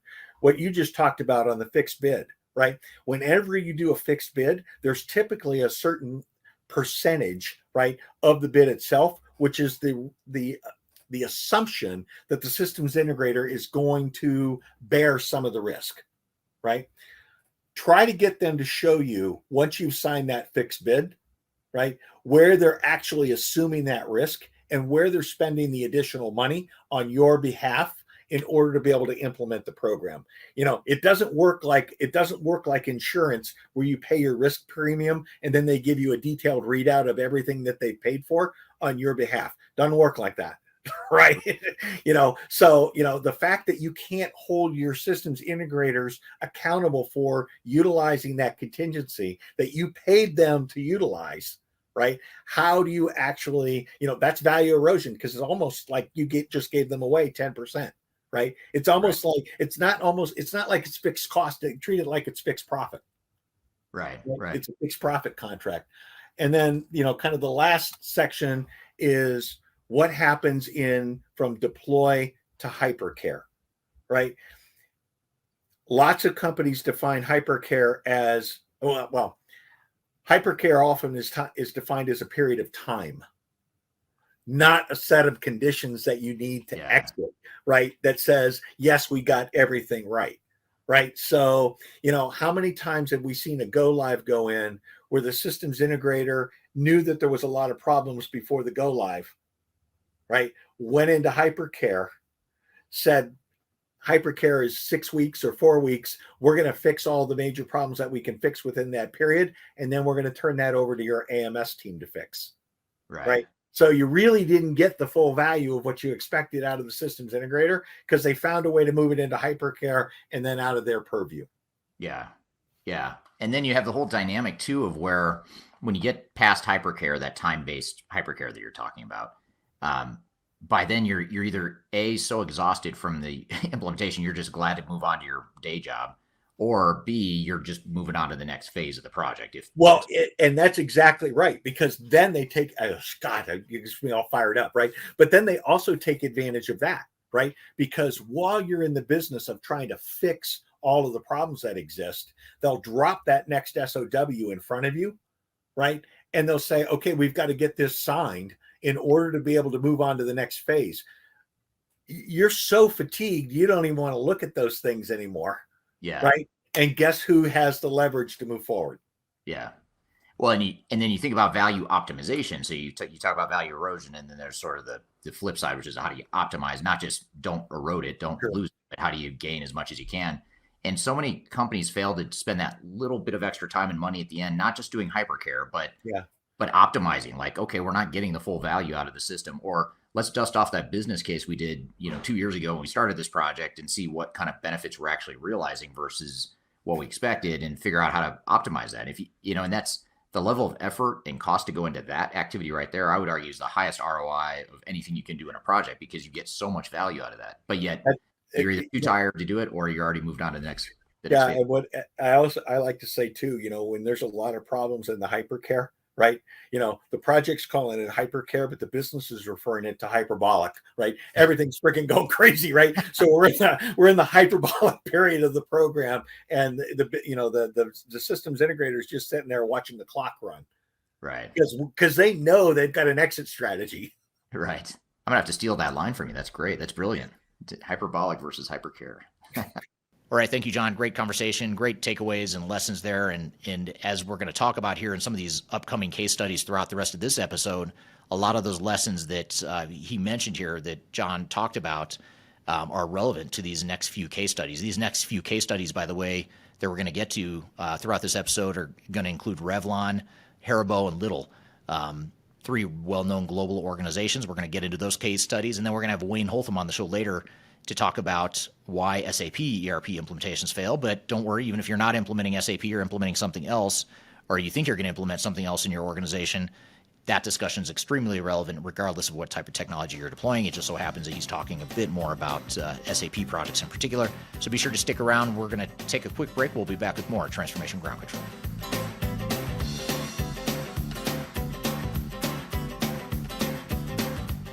Hi, this is Eric Kimberling with Third Stage Consulting and your host of Transformation Ground Control. I want to encourage you to read our Guide to Organizational Change Management. It's a free report or free guide that we published. It's one that I actually wrote that talks about best practices and lessons learned as it relates to change management. So as you know, on this podcast, we cover a lot of stuff related to the human sides of change, organizational change management, including training, communications, org design, all kinds of stuff as it relates to change management. So if you're trying to learn more about change management, or you're looking for more direction and ideas on how to get started on your change management strategy and your overall journey, be sure to check out this guide. You can read it by scanning the QR code on the screen in front of you, or in the links below for this particular podcast episode. You can find a link to take you to the page that will allow you to register to go ahead and download that and read it for free. So be sure to check it out. It's the Guide to Organizational Change Management, written by yours truly. I hope you enjoy it. Let me know what you think, and hope you enjoy the rest of this episode.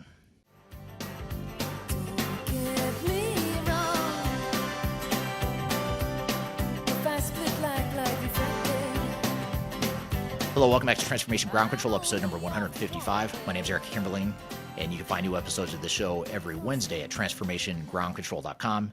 You can also find past episodes of the show, all 154 past episodes, by going to transformationgroundcontrol.com.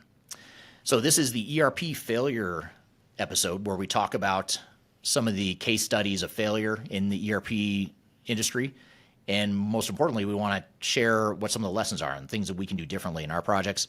This next one we're going to get to is Revlon, which is a really interesting one, partially because it's an ERP failure discussion, which is always interesting, but also because the company, as we'll talk about here in a moment, the company was going through some pretty significant restructuring and it was going through a merger at the time of its implementation. And it's just a good reminder. I like this case study because it's a good reminder that you really have to look at the political and organizational landscape of your organization when you're going through a digital transformation or ERP implementation, because those political realities and those organizational and operational realities will inevitably affect your abilities to succeed, whether it means you need to slow the project down or whether you need to have a different strategy to accommodate whatever those landscapes are.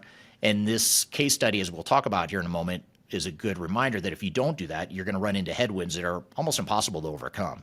So let's go ahead and roll the clip here. This is a video that I published actually quite some time ago, a few years ago on my YouTube channel. But again, even though it's a few years old, the lessons here are all very relevant and something we can take away and learn here in our implementations here today. So let's roll the clip talking about the Revlon ERP failure and some of the lessons that go along with that. More recently, Hertz just recently announced a lawsuit against Accenture for their digital transformation failure. So some pretty big name companies are struggling with their digital transformations, which makes us wonder if those big companies with those types of resources are unable to muster up the knowledge and the maturity and the internal resources, external resources they have at their disposal to make their project successful. What does that mean for the rest of us? Those of us that aren't Fortune 500 companies, that don't have the war chest and the cash and the resources and the maturity and the sophistication to be able to make these projects successful. The good news for the rest of the world out there is that these are pretty easy mistakes to fix. These are, in my opinion, unacceptable mistakes that should never have happened, especially for a company of that size and a project of that size.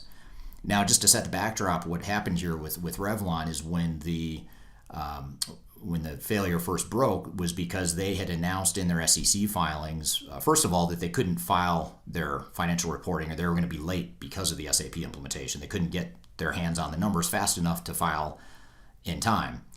And then the second phase, when they actually did report the results, they indicated that the SAP project was a failure. They had a bunch of write-offs and costs that were incurred as a result of that failure. And those two things combined caused the stock to drop 7% in one day.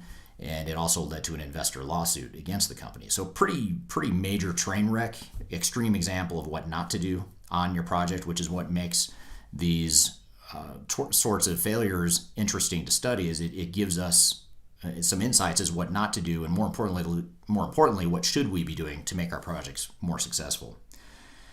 So the first lesson from this Revlon disaster, which you can read the entire blog via the link in the description below for this video on my YouTube channel, you can take away from this that, first of all, the implementation risk should have been well understood.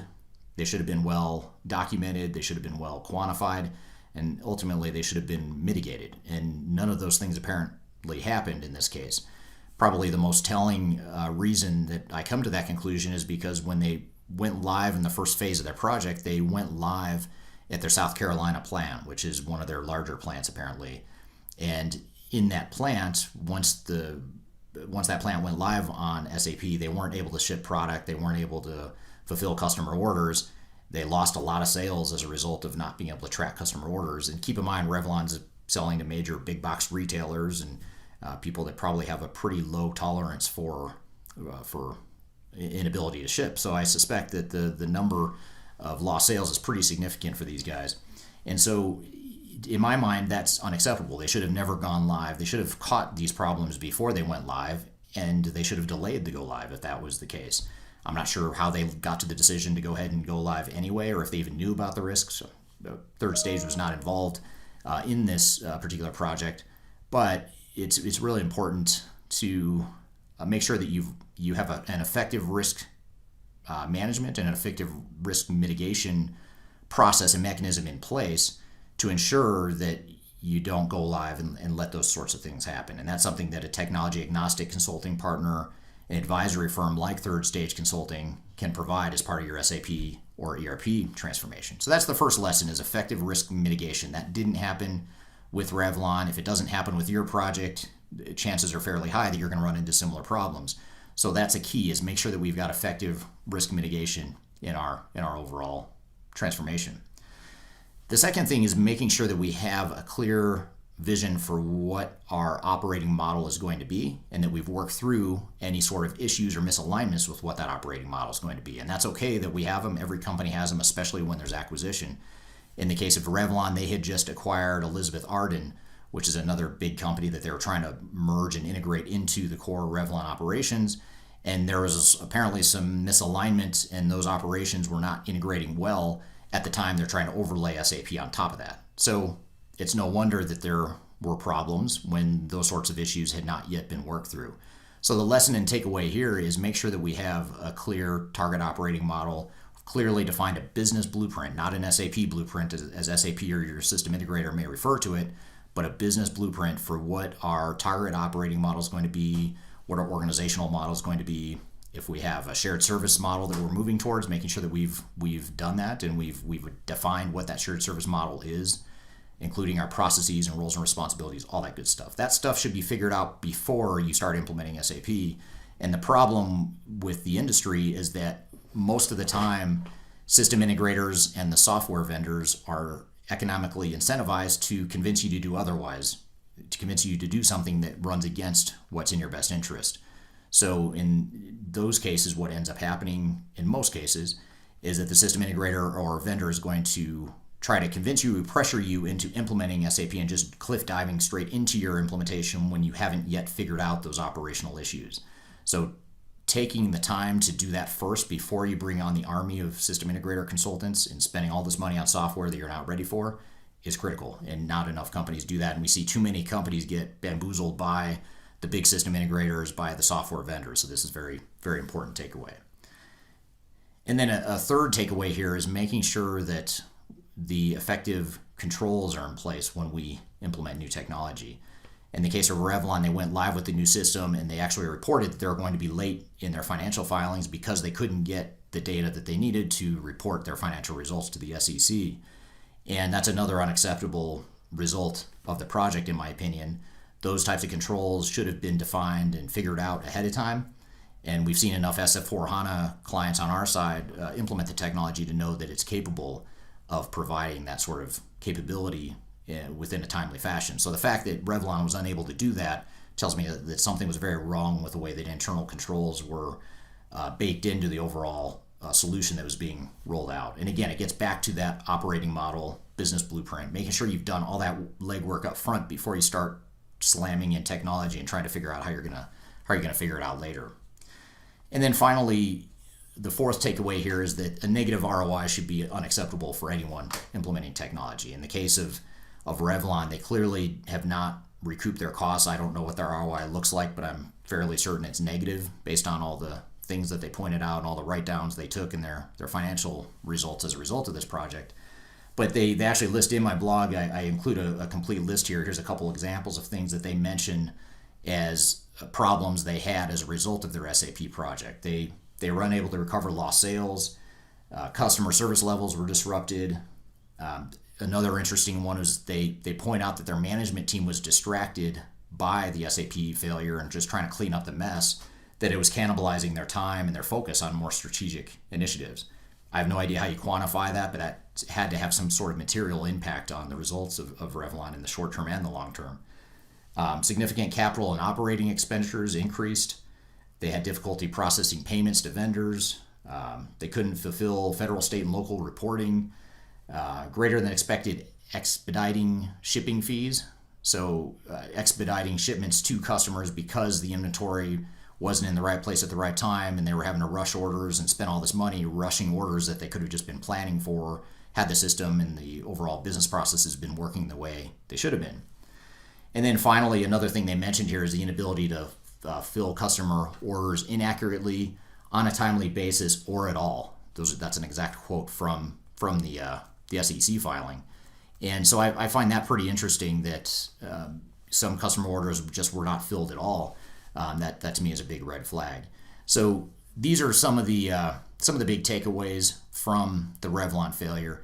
These are things that can be avoided. I can't speak for the Revlon management team or their consultants or whoever was involved in this, but I can't imagine that this is what they signed up for when they went to implement S/4HANA.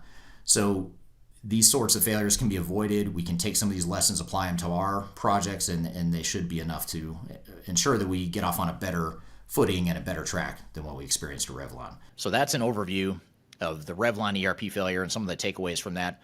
We're going to continue diving into more case studies, though, as we go.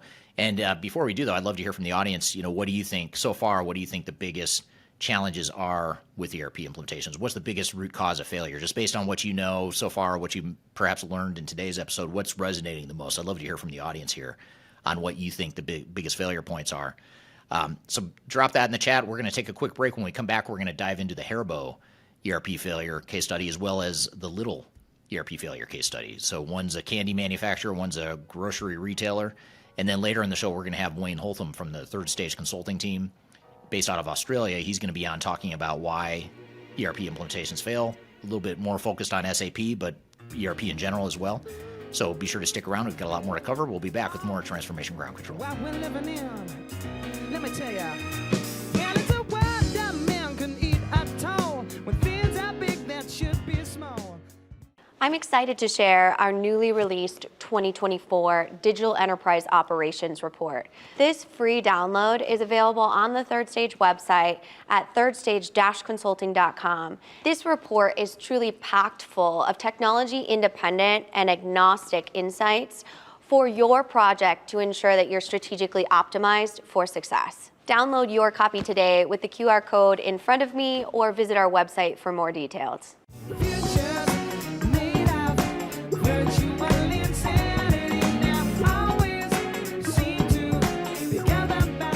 Hello, welcome back to Transformation Ground Control, episode number 155. My name is Eric Kimberling. You can find new episodes of this show every Wednesday at transformationgroundcontrol.com. This show is sponsored by Third Stage Consulting, an independent consulting firm that helps clients throughout the world with reach the third stage of digital transformation success. And this podcast is produced by Major Tom Productions. So thank you for being here today. And in the midst of our discussions here around ERP failure case studies, we wanted to shift gears here and talk about Haribo, which is a big candy manufacturer that recently failed in its ERP implementation.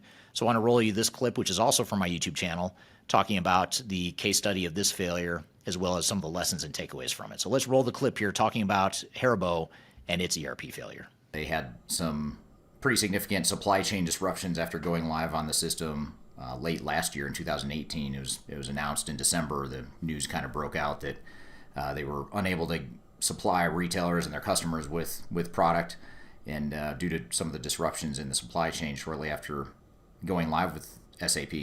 And I recently wrote a blog about this, which you can access in the comments field or in the description field of the video below.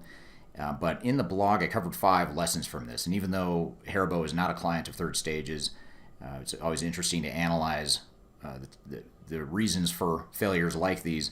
And one of the things that one of the big takeaways I had from reading about this failure in the research that I've done is how could this possibly have happened? I mean, regardless of whether or not you like SAP as a product personally, or whether or not the technology was the right fit for them, how could this possibly have gotten to the point where they go forward with the transformation and the supply chain is disrupted and they lose revenue, they lose sales because they can't get products on the shelves?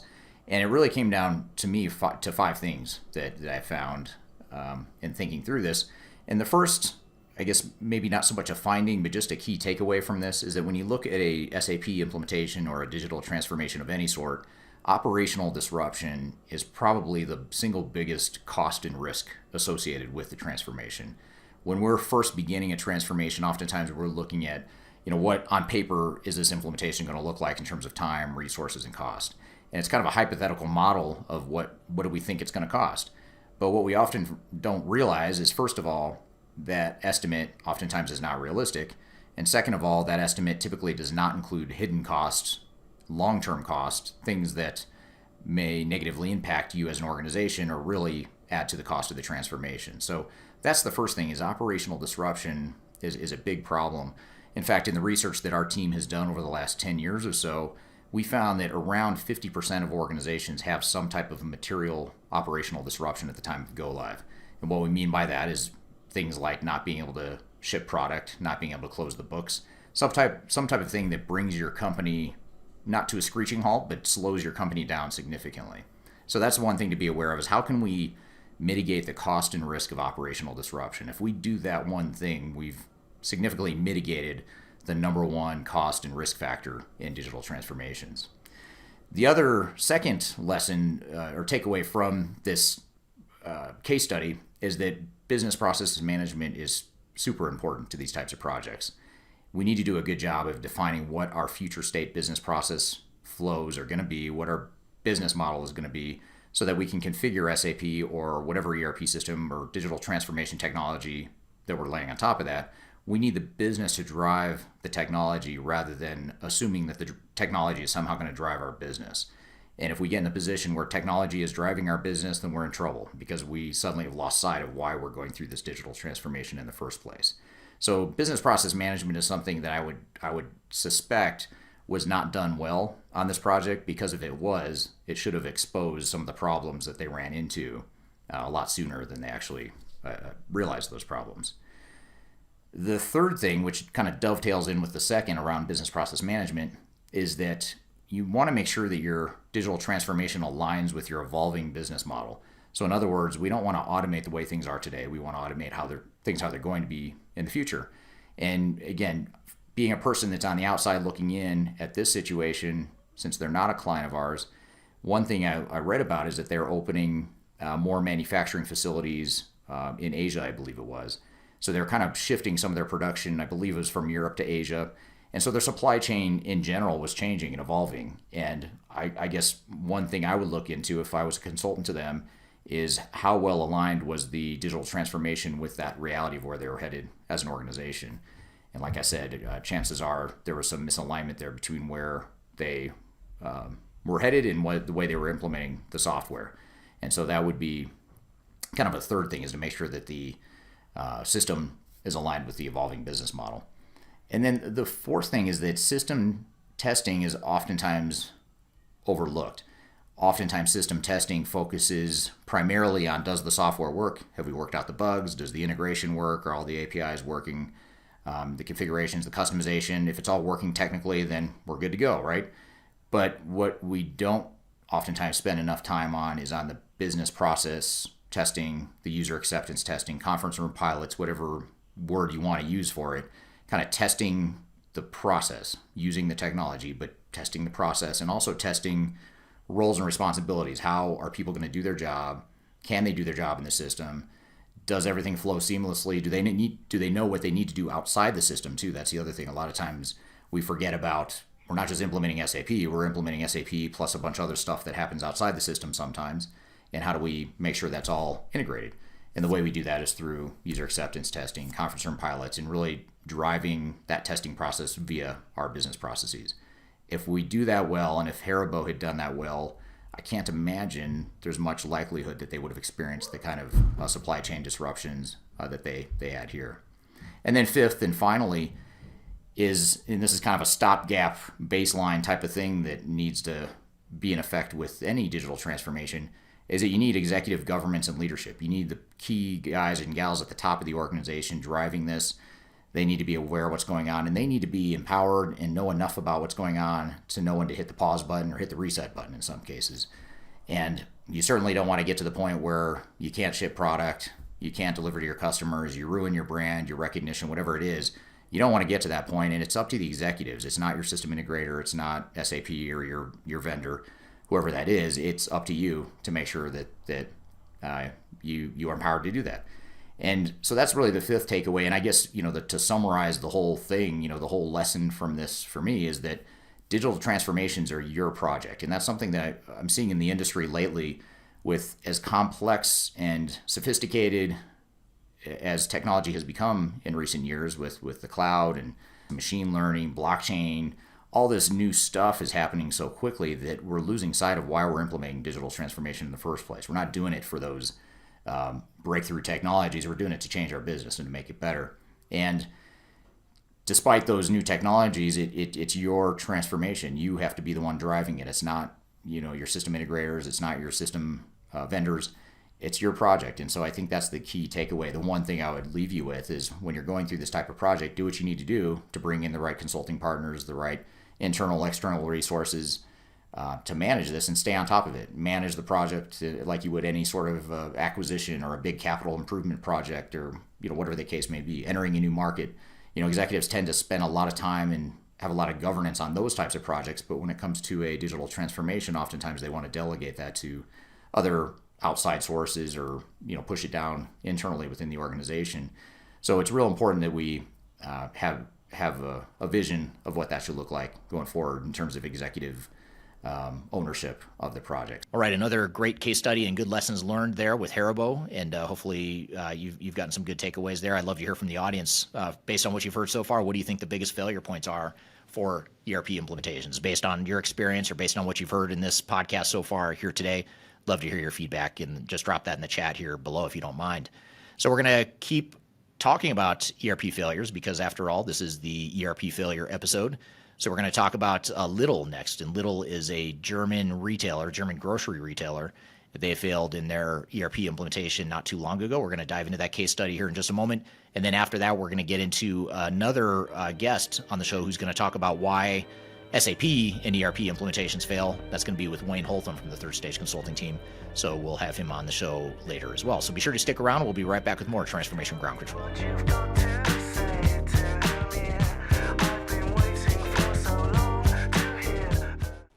If you are aiming for transformation success, turn to Third Stage Consulting Group. Third Stage's independent and technology agnostic consulting team helps clients define their digital strategies, define their roadmaps, and manage their transformations. With offices in the US, Europe, and Australia, our team helps the world's most forward-thinking organizations through their transformation pitfalls and risks. If you are embarking on a digital transformation or business change initiative, contact Third Stage Consulting to see how we can help you reach the third stage of transformation success. Learn more about us and download independent reports, videos, and other best practices at thirdstage-consulting.com.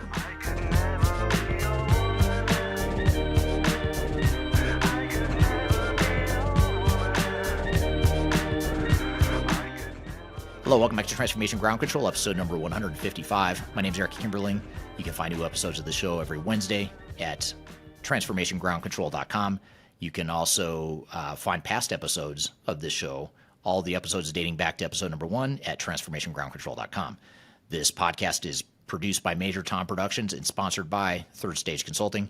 Third Stage Consulting is a company I work for. I'm the CEO of, and Third Stage is an independent and technology agnostic consulting firm that helps clients throughout the world reach the third stage of digital transformation success.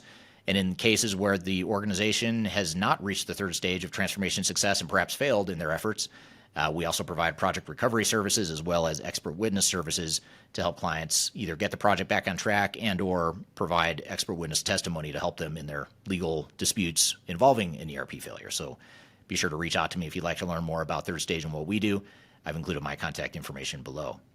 So next thing I want to get into is the Lidl ERP failure. This is the most recent case study in our list here, or in our discussion here in today's episode. Lidl's is the big German retailer that recently tried to implement SAP and they failed in their efforts. So let's dive into it. I'm going to roll you this clip from my YouTube channel where I talk about the Lidl failure and some of the lessons and takeaways from it. So let's roll the clip about the Lidl failure at ERP. Not the Lidl failure at ERP, but the ERP failure at Lidl. Lidl, which is a German grocery retailer based in Germany, they recently tried to implement SAP, and they spent about 500 million euros on the project, which is close to 600 million US dollars, and had to pull the plug on the project and eventually just went back to their legacy inventory management system. And I always find these failures to be really interesting. I prefer to write and video blog about successes.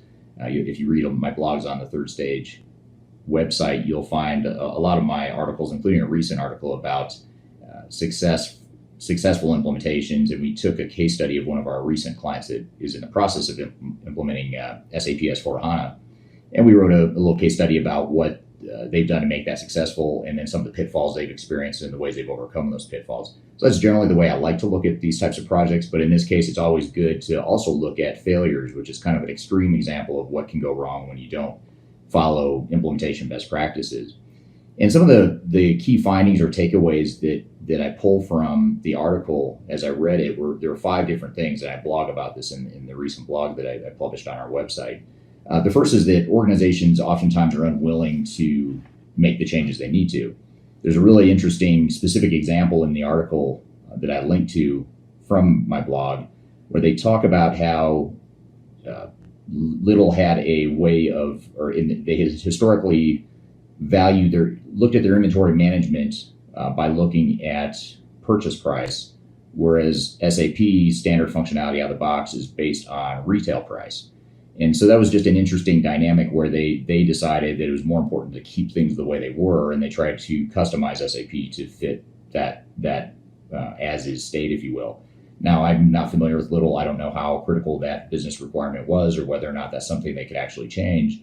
But it was something that I thought was really interesting about how SAP and other types of ERP software really need to be reconciled with the way your business runs today. And you have to do one of 2 things. You either have to change the software to fit your business, or you have to change your business to fit the software.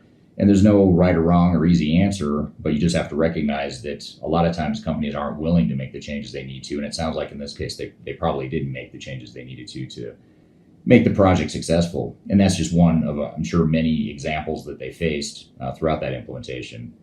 A second thing that I took away from reading the article is about software customization. It sounds like they customized the software quite a bit.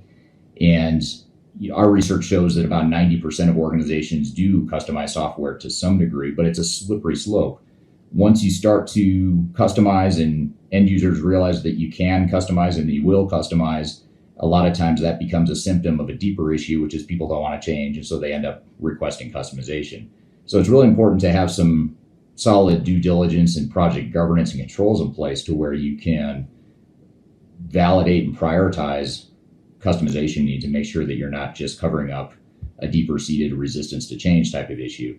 The other thing that's a takeaway here is a lot of times when we deal with clients that are struggling with customization and perhaps having to customize too much, we find that it's actually because they don't have a good organizational change management mechanism in place. They don't have a good strategy and plan for dealing with organizational change, so they end up customizing the software. And that very well could be what happened here with this particular case study or retailer, although, again, I'm not close to the details other than what I've read in the press over the last few days since the news broke on this story. The third thing that I write about in the blog is about how choosing your SAP system integrator or your ERP system integrator, whichever software you might be using, is important, but it's not the only answer. In this case, it sounds like they deferred pretty largely to their system integrator. And that's something I see a lot with our clients, even right now, especially with S/4HANA being a relatively new product. Oracle and Microsoft Dynamics also have pretty new products in the marketplace in terms of their flagship products. So there's not a lot of knowledge out there outside of the reseller and system integrator channels. So what we see is a lot of companies having this dangerous blind faith in their system integrators and just kind of deferring the entire project to them. And again, I don't know if this is exactly what happened here with Lidl in Germany, but I'm speculating or assuming that it may have been the case just based on some of the facts that I've read of the story so far. The fourth thing is that it sounds like they had a lot of turnover at the executive level while this transformation was happening over the course of, I think it was 4 or 5 years, or maybe even a little bit longer, that they were trying to get the system implemented.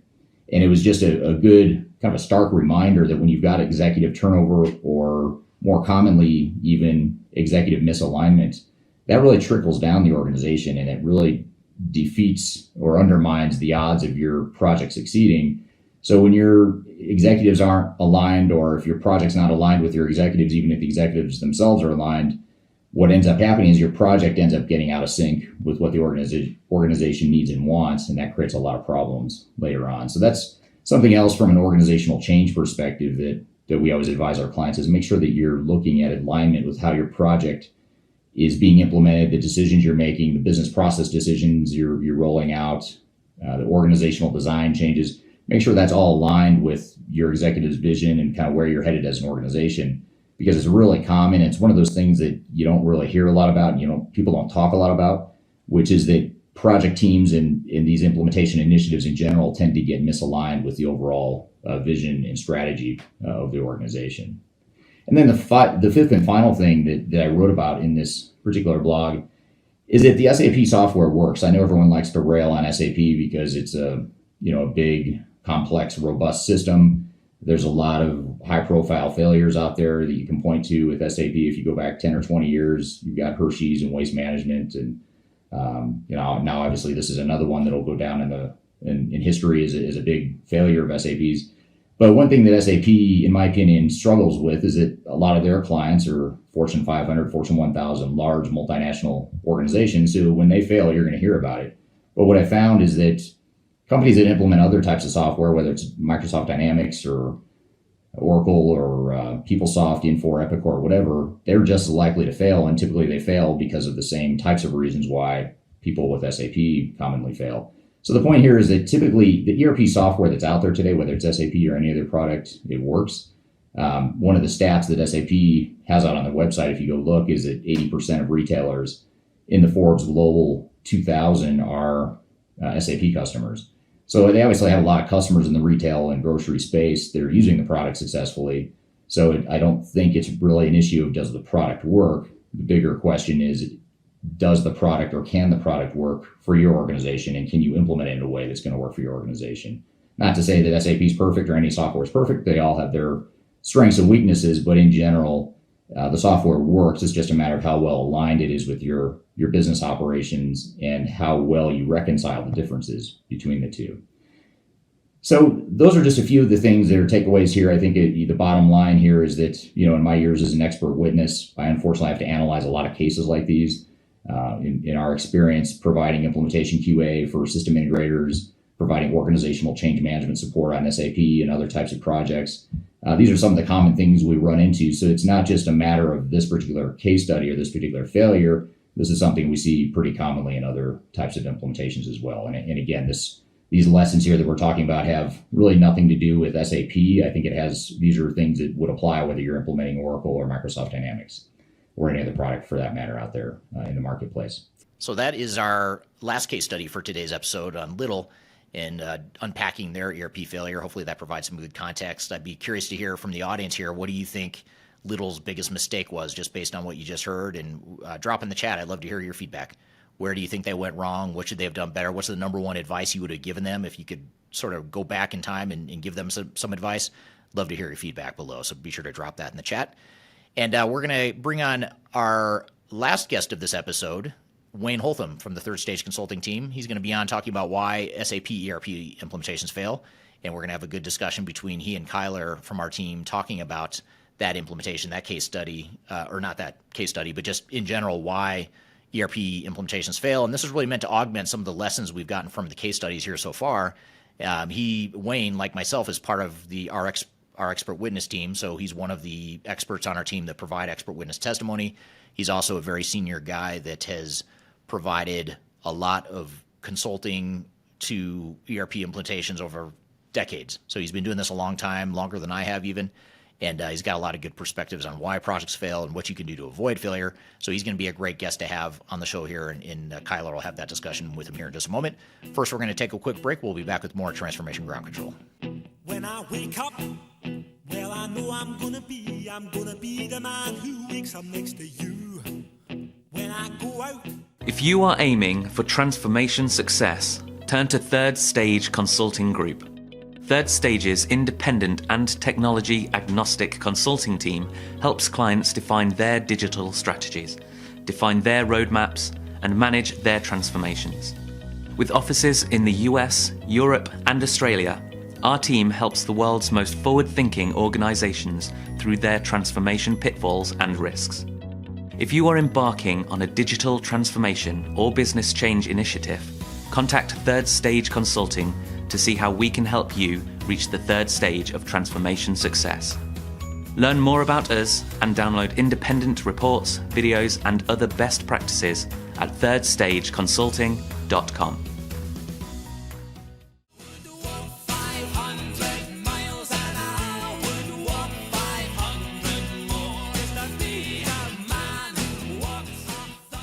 Hello, welcome back to Transformation Ground Control, episode number 155. My name is Eric Kimberling. You can find new episodes of this show every Wednesday by going to transformationgroundcontrol.com. You can also subscribe to us at Apple Podcast, Amazon, Google Podcasts, YouTube, wherever you listen or watch to podcasts.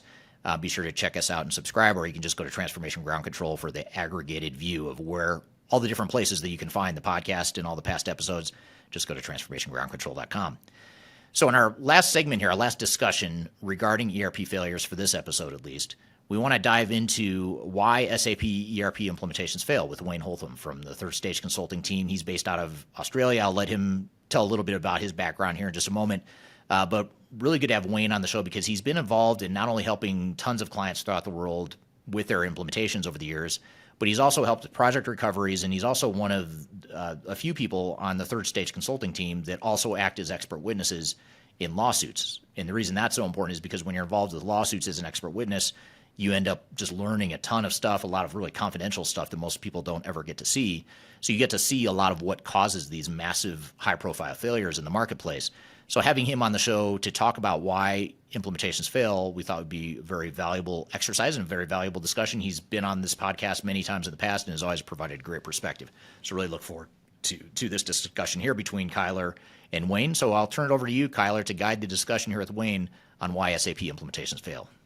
I am very excited to welcome Wayne here from our APAC team to talk about some global SAP challenges. So welcome, Wayne. Thanks so much for joining us today. Thanks, Kyla. Great to be here. It's really good to be back on talking to you. Yeah, a veteran member of Transformation Ground Control. So we are very excited to have you back. And today we're talking kind of almost as a capstone conversation of what we've talked about a lot this year, which is kind of SAP epidemic of failures that we've seen. And whether it's high profile news stories, whether it's our own client work when it comes to our restoration and rescue projects, and even our expert witness work, which we're able to do because we have that technology agnostic and independent positioning in the marketplace. So with that, we came up with a fun way to kind of talk about it today. And we're talking about Control S for Sanity, surviving the soap opera of SAP implementations. So Wayne, I know much of our audience knows you, but if you wouldn't mind, would you just give us a quick background of what you do here at Third Stage and kind of your overall experience with SAP? Yeah, sure. I'm Wayne Holtam. I'm the Vice President for the APAC region. So I'm based in Australia. And probably my background is I've spent the last 25, maybe even a bit longer. I don't care to admit that, but years in digital transformation. A lot of them have been SAP rollouts, and so there's been good, there's been bad, and there's been really ugly. So Yeah, the good, the bad, and the ugly. Well, we're going to cover all of that today. But as Wayne said, he manages a lot of our APAC business, or all of our APAC business, as well as a lot of our global clients, because we do have clients, that have parts across the globe that we kind of tackle as a team-based approach. And if you want to see more from Wayne as kind of pre-work for this conversation, he's actually on our playlist, and you can see all of his. Specifically, my personal favorites are the process mining and the target operating model he talks about too. But today we're going to talk a little bit about SAP. So Wayne, kind of big question here is, why are SAP implementations so difficult? Yeah, well, it's always the big challenge, because if you talk to the salesperson for SAP, they aren't difficult. They're very easy to actually roll out. But the challenge is the organization. SAP is quite detailed, and it requires a lot of understanding of who you are as an organization, as well as how you go about the business you actually do. And often they're sold as if, we'll just put our approach in and just roll it out and everything will be fine on the day. And that's the challenge. And I suppose where some of the failures happen is that if we've an SAP client already, and we've had SAP for a number of years, and then we're moving to the S4, the problem with that is that previously we could sort of do what we wanted. We could customize it to suit our every need. And then when we get to the new S4, it's not as easy to be able to do that. And so that's often where that transition is not just an upgrade anymore. It's actually a complete shift in the way you think, the way you operate, all the screens you see, And that's what's so difficult. So it sounds like even if you had a legacy SAP product, moving to specifically S/4HANA is almost like a completely new evaluation and implementation. Yeah, it is, and it's interesting because S4 is looking for roles and responsibilities and people actually doing certain tasks, whereas previously that was blurred. It was anybody could do anything. You could limit the access that some people might have had to SAP, whereas now it's much more about the roles, processes, and responsibilities. And so that's a whole different way of working for many organizations because I've never had that sort of definition about who did what and restriction on how they go about and do it.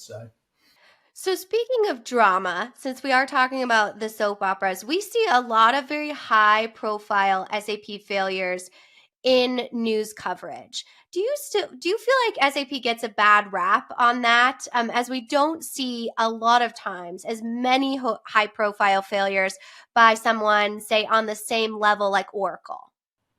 Yeah, I think SAP deserves a bit of the bad rap they get, and I'm not being mean there. It's just the fact they've got a great sales machine, and it makes it like we've just got to flick all these switches and the lights are on as such, and SAP's not like that. And that's the problem is they sell a very easy solution when really it's probably the most complicated solution of all of the ERPs I've ever worked with. So it's if you've done SAP and done it well, you could roll out any other system, but not many get it right, and that's the challenge I think that happens with SAP implementations. So when you talk about kind of the need to define that phase zero planning for SAP implementation, what if you already have that legacy system? We just see so many clients, especially in those high profile cases, that are looking at going from their legacy SAP system to S/4HANA or even going to an Oracle ERP opportunity. How do you ensure that you actually know what you're getting into in that evaluation phase and you have kind of that pre-work done? Well, it's an interesting thing for many organizations is that understanding what you do and how much you actually use your current SAP system is what that readiness should actually look like. What's my data look like? How should that be? And I'll just share a little bit of a story with you. We worked with a large client in Asia, and they said, well, we've had SAP for the last 14 years, and so we're really embedded with SAP. And so we actually did a process mining exercise for a particular section of their business, and we realized that they didn't actually use SAP. They actually used SAP for their financials, and they used SAP to actually put numbers into, but no one actually outside of the back office actually used SAP. And so it was probably less than 5% of the business that actually was using SAP. And so you start going, well, should I actually put in SAP again or move, or should I put in something new because it's exactly the same thing? And so they actually opted to go to a completely new platform when they realized they actually don't use their SAP. And there's a lot of that happening for clients across the globe where really we don't use SAP in the way we have spreadsheets that feed information into SAP. We draw information out that's based on those spreadsheets that fed it in. Are we using SAP? Not really. And that's probably the challenge why many struggle to actually implement either a new platform or SAP again. Wow, that's really interesting. So not that we gave your pre-work on process mining, so we won't go down the rabbit hole there, but how important are initiatives like process mining or even maybe pre-implementation audits to understanding those really critical requirements when looking at a large system like SAP S/4HANA? Yeah, we work with a gap. We call it a gap analysis, and so it's really understanding all of those areas. What's my data like? Where does my data come from? Do I use anything outside the system to feed my system? And so that readiness piece starts to understand how I actually use SAP. What are the processes I have in the business that I actually use that are value processes? And are there any areas in the business that I find, I've created bottlenecks as such? Authorization is always a good one. I might have, I'm buying a paperclip and I need 20 people to sign off on that paperclip because it's spend of money. Those sorts of things are things that old SAP I suppose, implementations have built up over time. And these days, we want to be able to streamline that and smooth that out. So the phase 0 is a very important part, because only then can you actually say, well, here's what I need to address prior to the SI or the solution integrator coming in to configure my new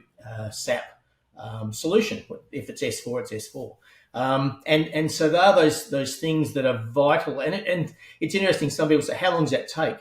For a large organization, that might take 6 months. And so am I prepared to actually wait 6 months to get my system in?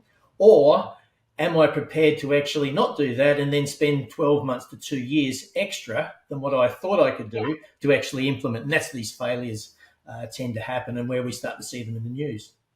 Absolutely. And that's such a good point. That resourcing point that a lot of times our client partners do their due diligence, but there's so much conflicting kind of noise in the marketplace around what that should look like. You have kind of the vendor speak around it, which of course comes with a situational bias. And then you have, consultants speak because you have a whole consultancy in SAP. And that kind of brings me to my next topic that I wanted to talk to you about, which was really the kind of the cast of characters when you look at an SAP implementation.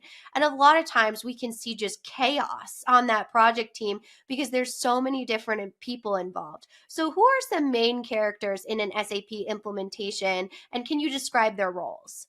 Well, there's the program owner or sponsor, and I think that's one of those areas that, they're like the conductor. And the problem is, if you're not very good at conducting a full piece, a 100-piece orchestra, which is essentially what a SAP implementation is, there's so many different moving parts, then you start to get that chaos happen. And then we've got separate project managers that sit under this program manager, because we've got change, we've got data, we've got processes, we've got all those sort of project managers that we actually need to have covering and addressing those. And so that makes it difficult, because all of a sudden I need to have them all moving in sequence. I need to have them playing in time. I need to have things ready at a certain time so I can test that and check that. And all the time I'm asking the client or the customer or the organization to give me information as well, which isn't always readily available. And so it's a real comedy of errors as such. It's very hard to have a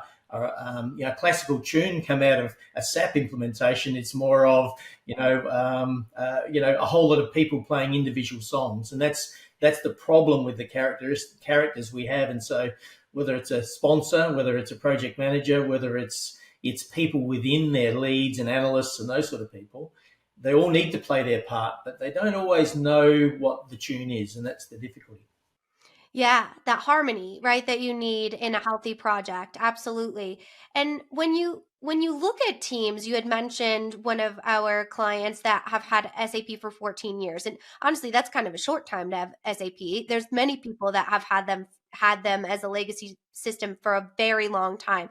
So can you talk about a project team biases when it comes to SAP and how that might lead to implementation challenges? Yeah, and it's interesting, because when you've had when you've got some SIs that are very focused on SAP, and they are used of the old SAP, where I can get into the back end, write code, change code, customize that code. They have this view that we can make anything happen for you. But with that comes that extra complication of, trying to be able to test, trying to be able to get it so it actually works together. And so the bias ends up being where the SI is so fixed on, I can make it do what you want because that's what I always did. But it ends up being a dichotomy in the sense that SAP don't want you to do that. And so it's that challenge they have where they're saying, well, we don't want you to change our code. We want you to actually stay to standard, stay to best practice. And so that's often the challenge when you've got seasoned SAP SIs that are used to doing it the old way, because that's where they drive their dollars, I suppose. That's their billable hours. Is the more I do in customization, the more I make changes, the more the implementation costs. And so for them, that's a value driver for them. For the organization, they're the innocent person sitting there going, well, I just want what I want, and show me it. And it's often hard not to be able to see what they're actually getting. So Absolutely, especially in a system so complex. You would need a year-long demo to see, all of the functionalities that you really have in that. So this might be a kind of a hard question, but there's so many different SAP specific consultants or someone that might have a financial relationship with SAP. So when you're looking at those consultants, are they the villain in the SAP drama, or who would you say the villain is when it comes to SAP drama implementations? I would, well, there's probably various levels of villains. And so the salesperson's the biggest villain in my mind, is because they come in and they sell a dream. And we all love to have a dream, don't we? But then all of a sudden we go, well, can I realize that dream? And then the SI comes in and goes, well, I can help you. I'm here. I'll be able to sort this out for you. And so that there's two villains there as such, in the sense that one is that I get an everlasting stream of money coming in because I bought licenses from SAP or bought access, and that's the salespeople. And then I look at the SIs who have got this, well, we can do anything you want. The longer we're here and the more people we have, your system will be great.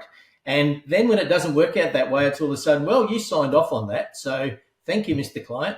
And that's where the challenge is. So there's two probably main villains as such. But I don't think the client gets off free in that, in the sense that, if they really don't know what they want, they can let one of these projects go way out of control before they actually really realize that it's way out of control. And I think that's the other part, and that's the person who's being shadowed with all of this wonderment of the dream that they purchased, but now it's not actually turning out that way. That's incredible. That's definitely a lot to manage. So as obviously SAP targets large, complex, likely global organizations. So you have a lot under you. But if you are a project manager, really with any system, how do you ensure that you keep ownership over those strategic goals that you want to achieve as a business, as opposed to getting, enchanted by some of this really powerful sales jargon from both your SI and your vendor, who are supposed to be trusted partners? Yeah, that's right. And I think that one of the things that the organization itself has to take control. And so, okay, understand, how do we operate? What do we want to operate? And when we're looking at demonstrations, can you show me how your system would do that? And all of a sudden you start to get that ownership that actually controls then what's happening. And so all of a sudden you get that view of, here's what I need to happen. And so can you make that happen for me? Whereas if we leave it up to the SI, they don't know your business really. And so they often look at other businesses they've worked with, or just their own general view of life, and will craft something that actually suits what they need, not necessarily what the business needs.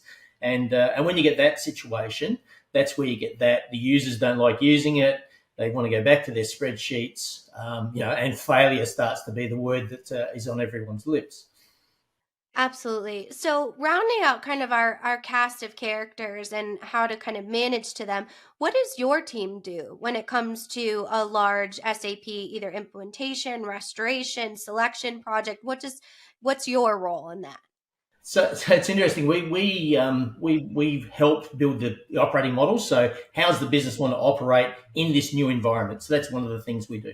The second thing we do is understand. We do the gap analysis. So how do you operate today? So instead of doing a lot of as-is mapping and all of that sort of thing, we actually go out on site and we actually look at how people actually do what they do. So if I'm going to produce a widget, I'm going to do something, what information am I sourcing to actually produce that and supply that sort of thing? And so we get a picture of what that looks like. And then we understand what's the new system looking for. And so that's that gap. And so we work on some readiness projects then that allow us to be able to close that gap. And so if people aren't using the system, the aim is to drive them back to using the system as such, because it makes sense to use the system, not just because it's a system that's a new one.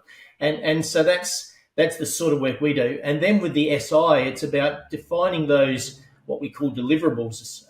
And so the deliverables are my data. So have I got good data? What am I going to do to actually clean that up, create that, build that?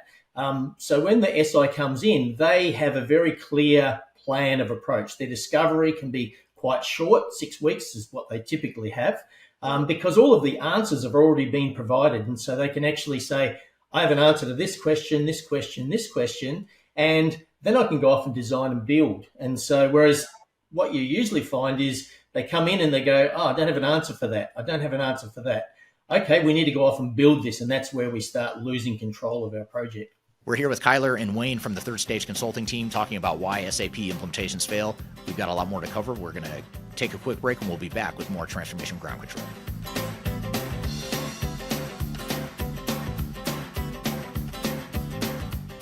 Hi, this is Eric Kimberling with Third Stage Consulting and your host of Transformation Ground Control. I want to encourage you to read our Guide to Organizational Change Management. It's a free report or free guide that we published. It's one that I actually wrote that talks about best practices and lessons learned as it relates to change management. So as you know, on this podcast, we cover a lot of stuff related to the human sides of change, organizational change management, including training, communications, org design, all kinds of stuff as it relates to change management. So if you're trying to learn more about change management or you're looking for more direction and ideas on how to get started on your change management strategy and your overall journey, be sure to check out this guide. You can read it by scanning the QR code on the screen in front of you, or in the links below for this particular podcast episode, you can find a link to take you to the page that will allow you to register to go ahead and download that and read it for free. So be sure to check it out. It's the Guide to Organizational Change Management, written by yours truly. I hope you enjoy it. Let me know what you think, and hope you enjoy the rest of this episode.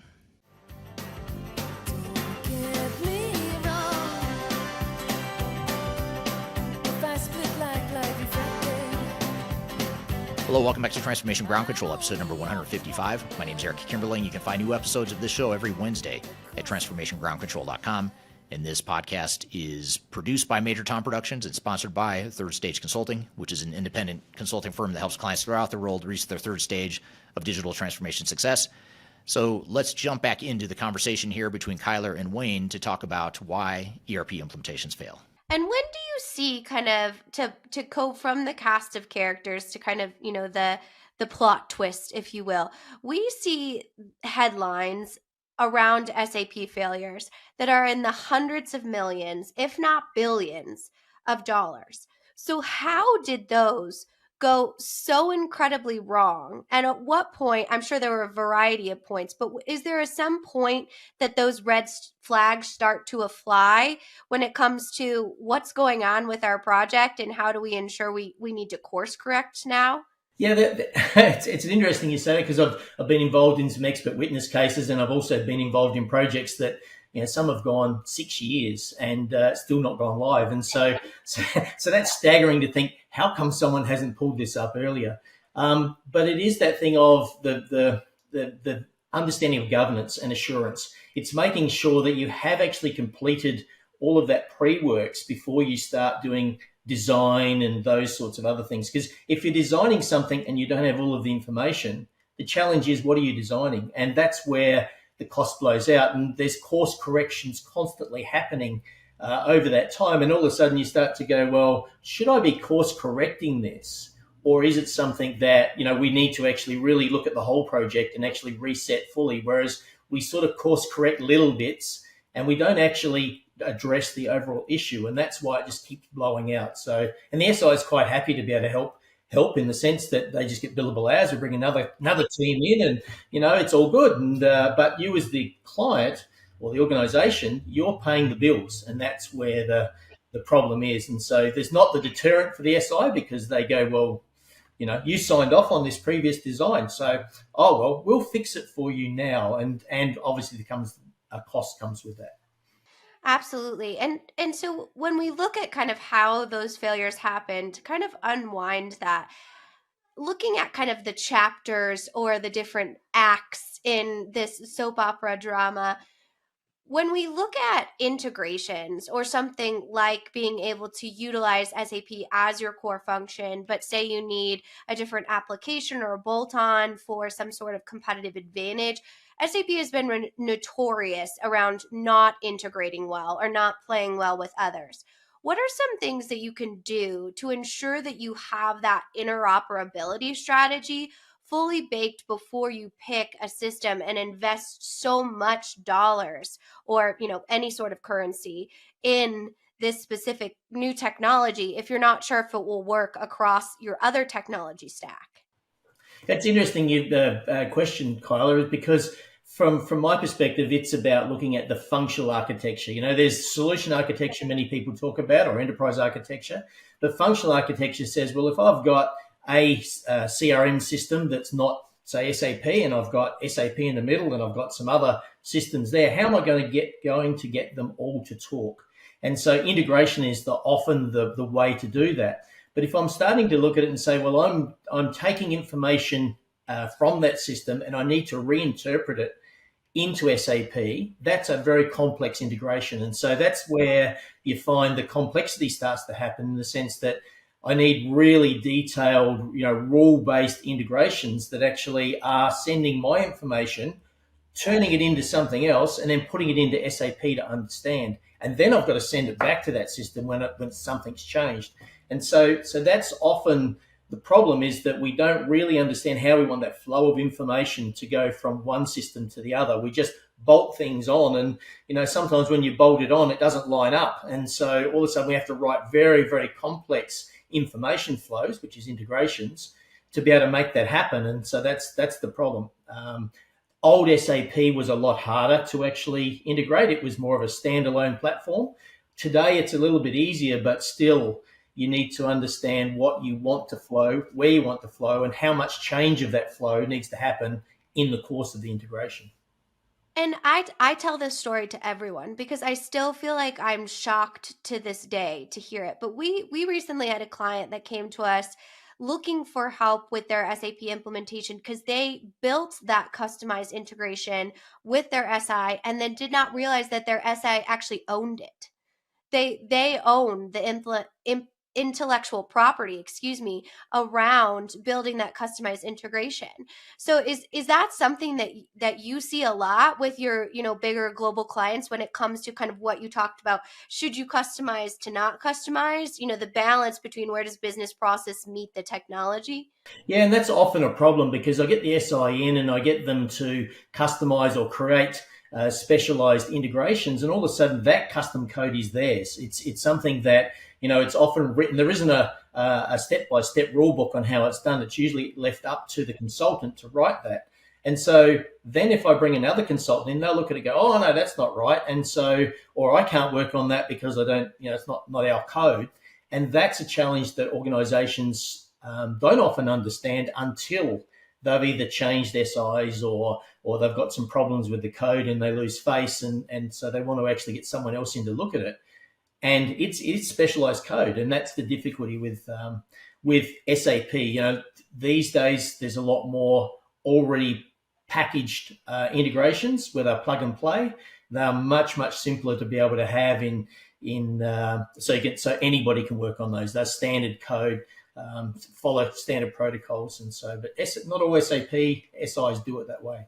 Yeah, absolutely. It's always just sometimes you get to see kind of the industry pivoting to more transparency, and then you hear a story like that, and you're like, "What in the world is happening?" But it's obviously very prevalent, and that's why the steps of understanding that phase zero planning, understanding your requirements, that contracting phase is so critical, as you outlined earlier. So I want to talk about kind of the new season of SAP, if you will. So as we come right now, when we're having this conversation, it's late 2023. So what does 2024 really look like for SAP implementations? They've had a rough couple of years when it comes to just overall perspective, failures all over the place. What do you think that 2024 is going to look like? Is it going to be something that they actually kind of revamp that? I know for us at Third Stage, we've gotten a lot more strategic alliances at SAP, interested in kind of working with our independents. So it seems from our end, there is some shift in wanting to create that change. And then also, I'll also ask you as a part of this question about the new SAP mid-market push as well, trying to meet kind of NetSuite where it is or other kind of mid-market manufacturing areas. They've seen to really kind of bolt onto that space in the last couple months too. So what does the future look like with your crystal ball, Wayne, for SAP? I think it's interesting because SAP is coming from a place that of where they have a good market share as such, and a lot of people have SAP. Moving forward, the challenge they've had is getting people to want to actually go to a new SAP. They've sort of identified that we're not going to support it any longer, and they've bought out new solutions. But what they're finding is that new SAP is not old SAP, and so it's not a complete transition. So for them, they've offered new packages of SaaS and subscription as a service type SAP, where we've got a custom setup, a standard setup that's a multi-tenant that we can actually have people all join just like other software vendors have done. But they're using the old way of constructing that in the background, the back code, and so it's not still as flexible as some of the more systems that have been built to suit multi-tenant, and so for them it's going to be a bit of a challenge, and they're pushing into the risk they've got is the big players aren't moving because they're not sure what they should go to, and they see a lot of risk in it. So how do you make sales? You go to a different market. And so the mid sales is where they're starting to push now, because they see that as probably a less complicated area of the business or area of the market. And so that keeps sales generating because they're not getting the sales from the larger players. There's some SAP implementations that have actually been stalled, been halted because, they're too complicated as such. And so, with probably still 70% of SAP current ECC 6 customers still waiting to move to something else, and we've got the deadline looming of 2027, I think it is, which is coming on pretty fast. That's a huge bottleneck that has to happen. Someone's got to change and shift somewhere, and SAP needs to probably think a little bit more about how they ready their clients to actually feel comfortable that they are okay to make that move. And I don't think selling a shiny, bright system is quite enough yet to actually to overcome that risk that organizations see. Yeah. Do you have the Very Grouchy Ladybug children's book in Australia? Yes. Yeah, by Eric Carle. So that reminds me of the Very Grouchy Ladybug, because the preface of the book is this very grouchy ladybug goes and sees all of this different animals, and it says, "Oh, you're not big enough to fight with me," because it's a very grouchy ladybug. And it kind of reminds me of SAP, because in the end, it decides that it actually is humble enough to fight with these different animals over the aphids on the leaf. And now here we see SAP kind of go back to businesses that they've historically said, "Oh, you're not big enough for us," type of thing. And they've tried to kind of revamp that. So we'll have to kind of see how that goes, because it's a very interesting strategic decision. But of course, SAP is a great system. It might make sense for some mid-market businesses. Well, it does make sense. And there's a lot of pressure to think, well, SAP's been around for a long time. It's a great product, and there are some implementations that have got a great result. So we can't always say they are bad. But if you look at the pathway they took to actually get that great result, they did a lot of thinking first. They understood their business, and SAP was able to satisfy that result for them. The gap is if we don't understand, we want a shortcut, we want to actually do things really, really quickly, then we end up with this, I've got something that it doesn't want to play the same tune as I have. And that's the difficulty that SAP faces moving forward. And you look at a lot of the global players that have SAP today, they've customized it so it works really, really well. So what am I going to go to now if I can't have customizations or a level of functionality that I've become accustomed to? And so, a lot of the large miners and those sort of people have very mature SAP instances. Do I want to change? What am I going to?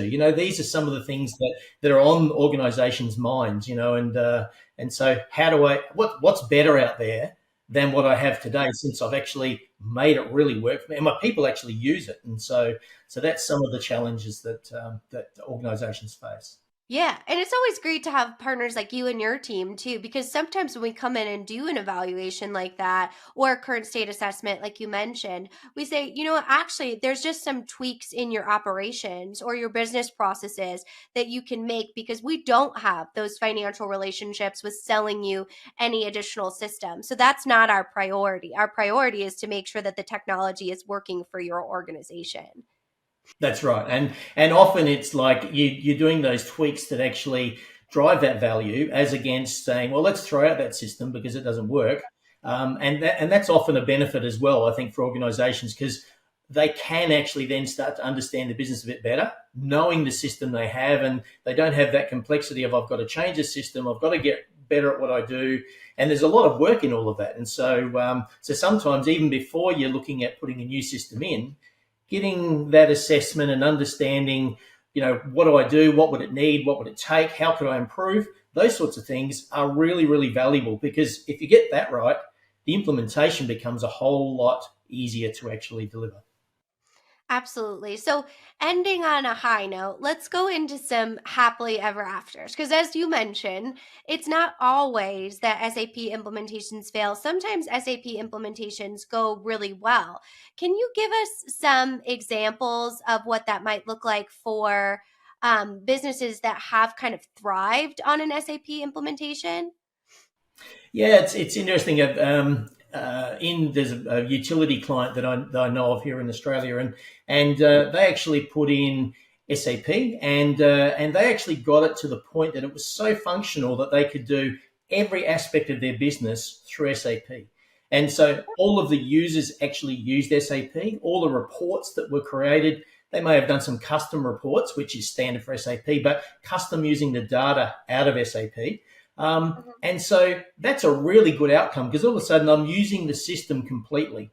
And then recently in S4, similar type thing, where I built the business around the roles, responsibilities. I made it functional so people could actually put information in from the field.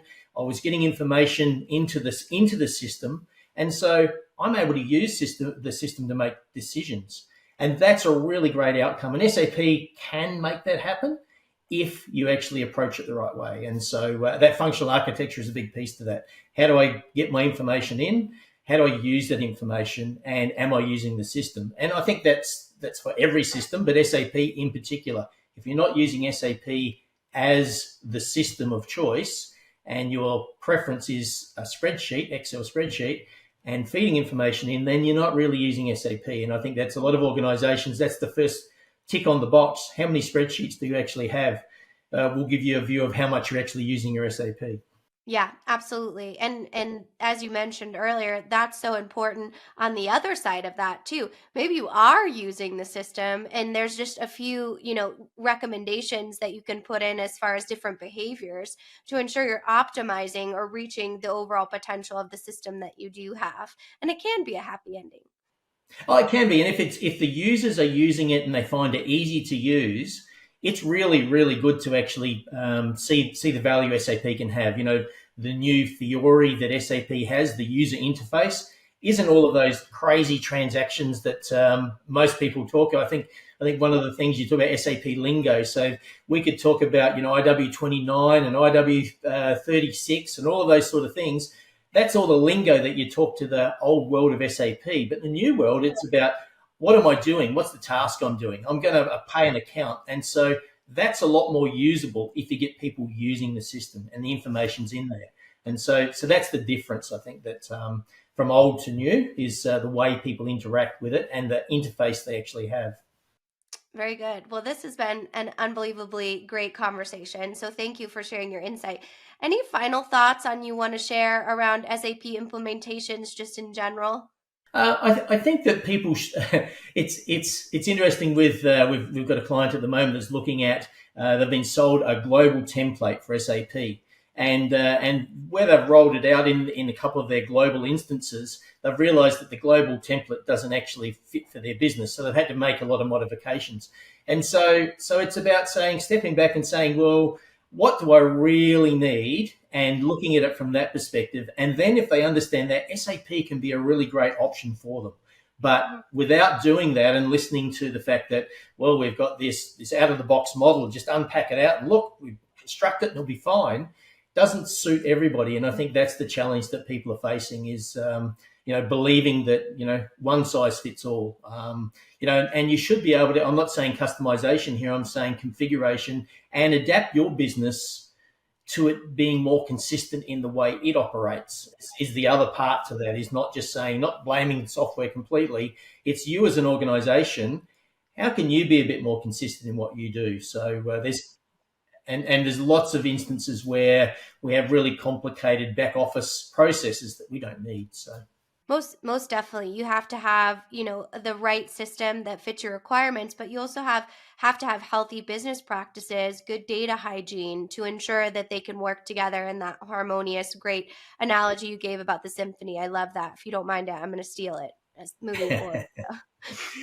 But if you'd like to learn more about SAP, we do actually have, I'll pop it up on the screen here, or you can get it in the description if you are consuming this on an audio platform. Our guide to SAP S/4HANA. And this is a 60 plus page playbook that really gives you kind of step by step of how to ensure that you are doing effective phase 0 planning, that you have the implementation resources, understand that, and that you are optimizing via user adoption and other strategies as well. So I highly recommend that. All right, great stuff. Thanks, guys. That was a good conversation on why ERP implementations fail. And hopefully this has provided you, the audience, some good context and some good lessons from failures. And there's so much we can learn from failures, so many things we can take away and make sure that we don't make the same mistakes in the future on. So that was really our goal here for today, is to provide you an episode where we really dive deep into ERP failures so you can understand the things that other organizations have made, or the mistakes that other organizations have made, and ultimately help you avoid those same mistakes. So I hope that's accomplished the goal of what we wanted to do here today. You can find new episodes of this show every Wednesday at transformationgroundcontrol.com. This show is produced by Major Tom Productions and sponsored by Third Stage Consulting, which is an independent consulting firm that helps clients throughout the world to reach their third stage of digital transformation success. If you'd like to learn more about Third Stage and what we do, how we could help your organization, please feel free to reach out to me. I've included my contact information below. Just go to the description field wherever you're listening or watching to this podcast. You'll find my email address.